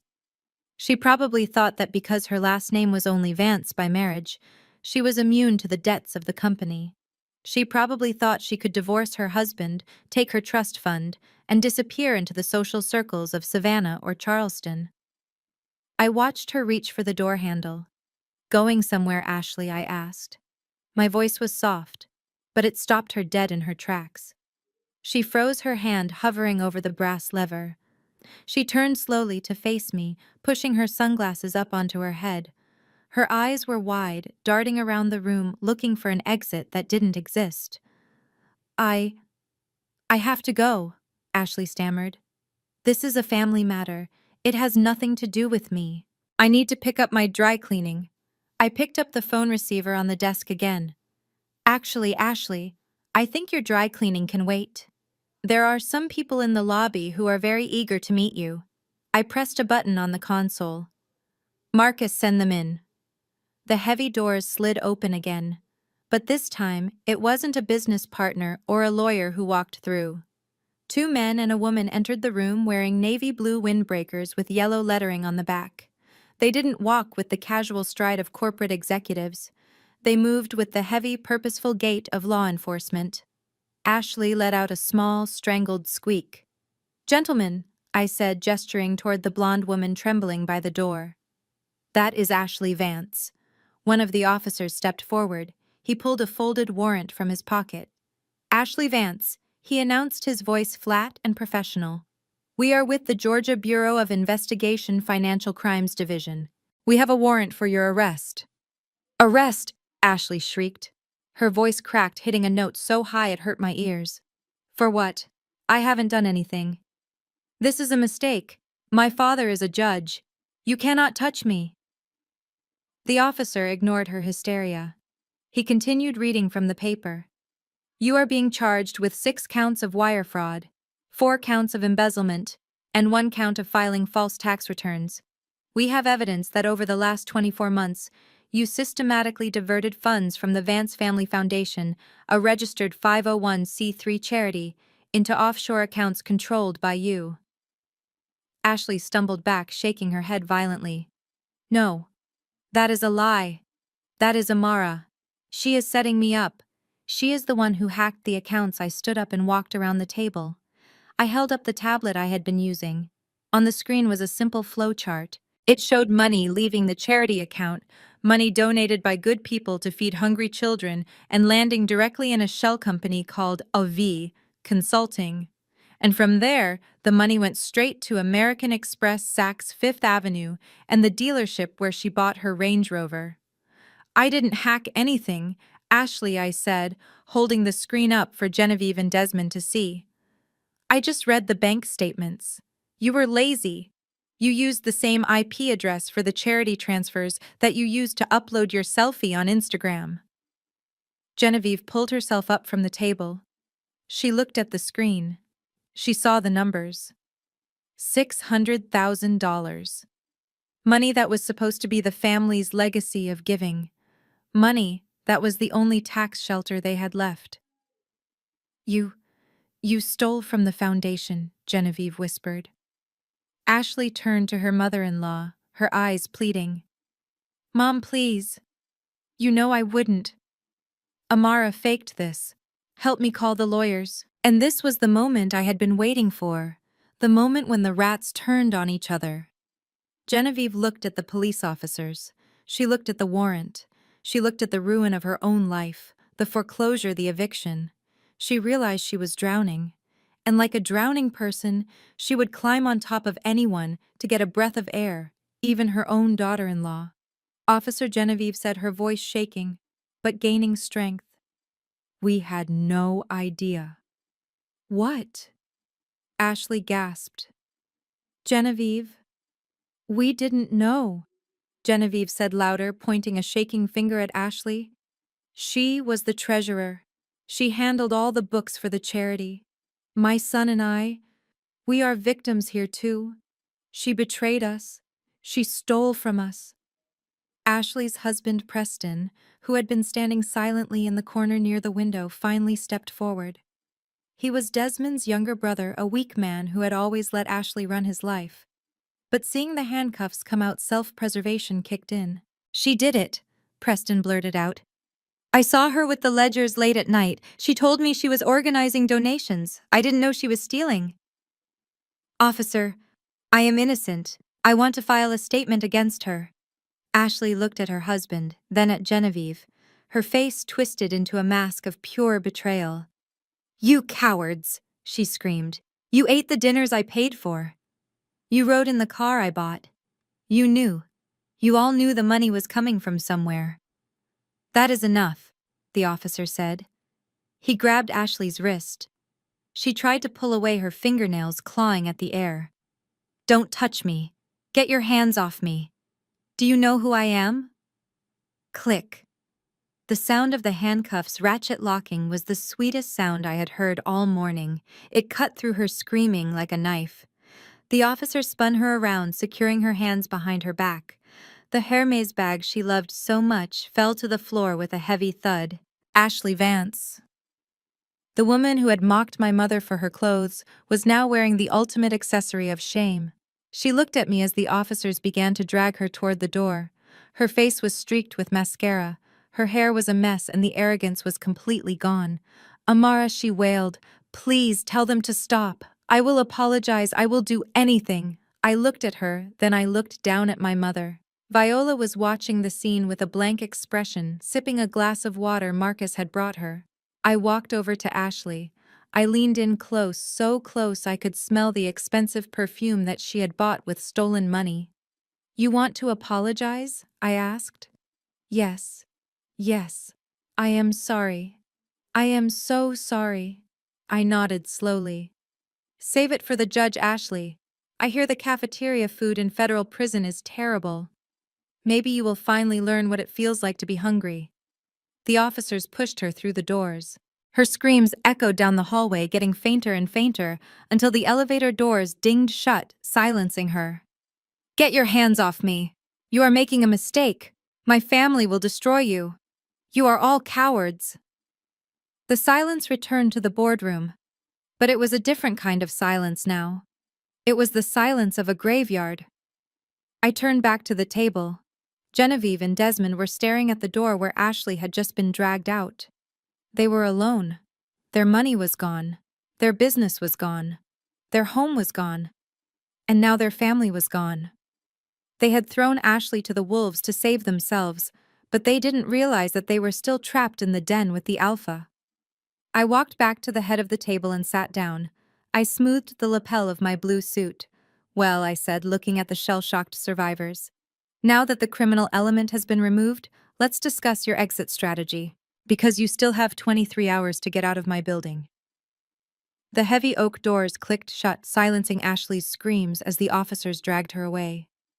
The room fell into a stillness that felt heavier than the noise. I turned my chair slowly back to the table where Desmond and Genevieve remained. They were the survivors of the initial blast, but looking at them, I knew the fallout was going to be far worse than the explosion. Desmond was staring at the empty doorway, his face pale and slick with sweat. He slowly turned his gaze toward me, and for the first time in 5 years I saw him clearly. He wasn't a prince. He wasn't a partner. He was a frightened little boy in a suit he couldn't afford. Desmond slid out of his chair. He didn't stand up to fight. He sank down. He lowered himself onto the polished hardwood floor, disregarding the sharp crease in his trousers, and crawled on his knees toward me. He reached out his hands, trembling as they hovered near the hem of my skirt, afraid to touch me, but desperate to connect.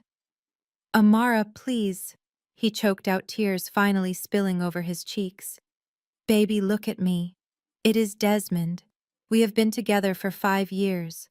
5 years of memories. 5 years of planning our future. You cannot just throw that away because of one bad weekend. I know I made a mistake.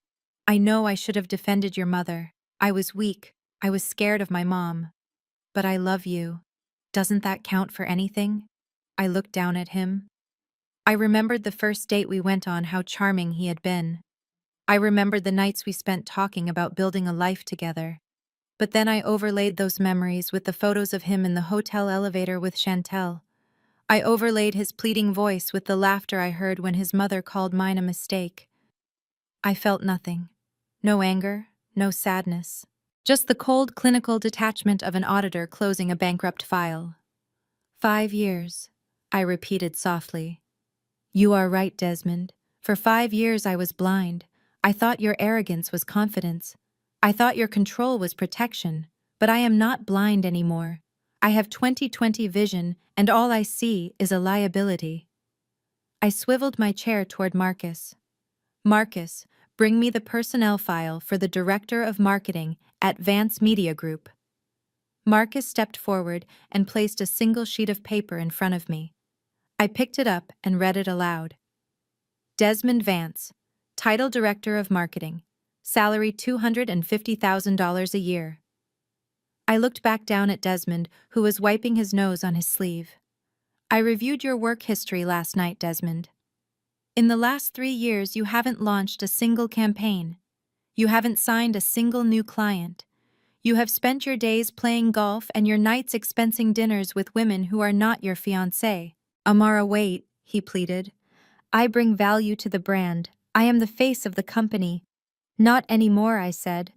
As the new owner of Vance Media, I am restructuring the executive team. We are cutting dead weight. I picked up a pen and signed the bottom of the paper with a sharp, decisive scratch. You are fired, Desmond. Effective immediately. You will surrender your company car, your company phone, and your security badge to Marcus in the lobby. Security will escort you to your desk to collect your personal items. You have 10 minutes. Desmond slumped back on his heels, his mouth hanging open. Fired. But it is my family's company. It was your family's company, I corrected. Now it is my asset. And I don't hire people who fail to perform. I turned my attention to Genevieve. She was still sitting in her chair, staring at the foreclosure notice as if it were written in a foreign language. She looked aged, her skin gray and sagging without the buoyancy of her ego to hold it up. And you, Genevieve, I said. We need to discuss your living arrangements. She looked up, her eyes hollow. You are taking the house. I know, but surely you will give us time. We have 30 days by law. Actually, I said, leaning forward. The foreclosure is based on commercial collateral. The terms are different. You have 24 hours to vacate the premises. However, because I am not a monster, and because I believe in housing the needy, I have arranged a new place for you. I slid a set of keys across the long table. They were simple silver keys with no keychain, looking cold and lonely on the dark wood. I own a residential building in East Atlanta, I explained. It is an older building, no elevator, thin walls. The neighborhood is vibrant. There is a 2-bedroom unit on the 3rd floor that just became available. I have paid the rent for 3 months. Genevieve looked at the keys with horror. East Atlanta. That is the slums. You expect me to live in a walk-up? I have bad knees. I am a Vance. You are a Vance with no credit score and no income, I reminded her. And the irony, Genevieve, is that the apartment is very similar to the one you made fun of when you thought I lived there. It is amazing how the wheel turns. You spent your life looking down on people in those buildings. Now you will be looking up at them from the sidewalk. I stood up. The meeting was over. One last thing I said, gathering my files.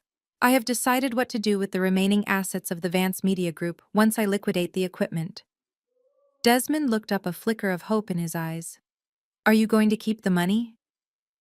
No, I said, smiling at my mother, who was standing by the door, looking proud enough to burst. I am donating 100% of the liquidation proceeds to the Atlanta Women's Shelter, specifically to a fund that helps women escape financial abuse and domestic control. I looked at Desmond and Genevieve one last time. It seems fitting, doesn't it? The money you used to control people will now be used to set them free. Get out of my building. Marcus opened the door. Security guards were waiting. I didn't watch them leave.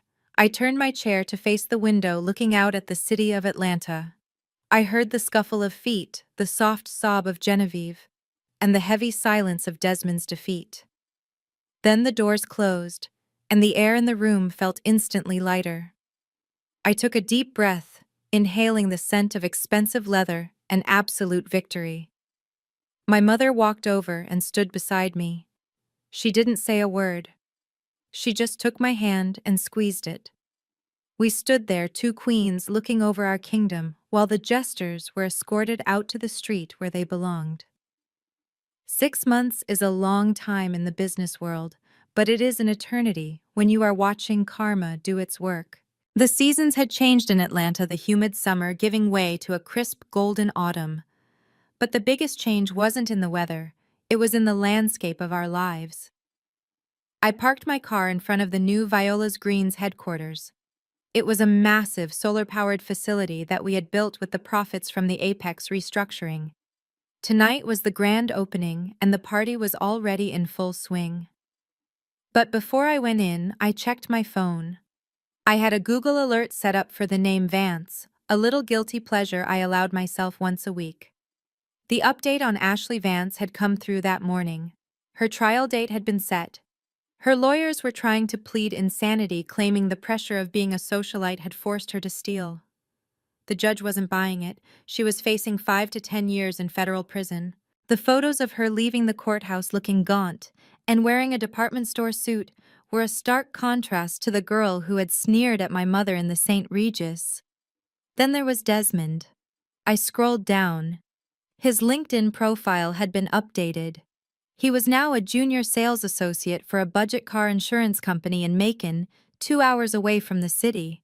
Rumor had it he was cold calling people during dinner time, trying to sell them liability coverage. I imagined him reciting a script, getting hung up on, and remembering the days when he thought he owned the world. And Genevieve. I didn't need a Google alert for her. My assistant Marcus had gone to get his teeth cleaned last week and saw her. She was working the front desk at a dental office in the suburbs. Apparently, she had been reprimanded twice for being rude to patients. She was spending her days filing charts and answering phones, forced to smile at strangers who treated her like the help. She was living the life she had mocked, serving others to survive. I locked my phone and stepped out of the car. The evening air was filled with the sound of jazz music and laughter. Real laughter. I walked into the garden of the new headquarters. It was beautiful. String lights twinkled in the oak trees. Tables were piled high with fresh organic food, the bounty of my mother's hard work. There were no politicians here looking for favors. There were no social climbers looking for a photo op. The guests were farmers, chefs, teachers, and friends who had stood by us when we had nothing. Amara. I turned to see my mother holding 2 glasses of champagne. She looked radiant. She was wearing a vibrant blue dress, her hair loose and natural, her face glowing with a happiness that no amount of money could buy. She handed me a glass. To the new building, she said, clinking her glass against mine. To the new building, I replied. And to the old baggage we left behind. We walked through the crowd, stopping to hug people we actually loved. I felt a tap on my shoulder. It was Mrs. Higgins, my old neighbor from the Decoy apartment complex. She was wearing her Sunday best and eating a plate of ribs. "Baby girl," she said, pulling me into a bone-crushing hug. "I saw the news about your ex-husband's family. Serve them right. God don't like ugly. And he sure ain't fond of arrogant. I laughed, hugging her back. You are right, Mrs. Higgins. Later that night, as the band slowed down and the stars came out, my mother tapped a spoon against her glass. The crowd hushed naturally, not out of fear, but out of respect. I want to make a toast, Viola said, looking at me with tears in her eyes. 6 months ago, my daughter stood up in a room full of people and saved my dignity. She canceled a wedding to save her soul. And she taught me that silence is not always a virtue. Sometimes you have to roar. She raised her glass high. They called her a mistake. They called me a mistake. But looking around tonight at this business we built, at this family we chose, I think we are the best mistake that ever happened to this city.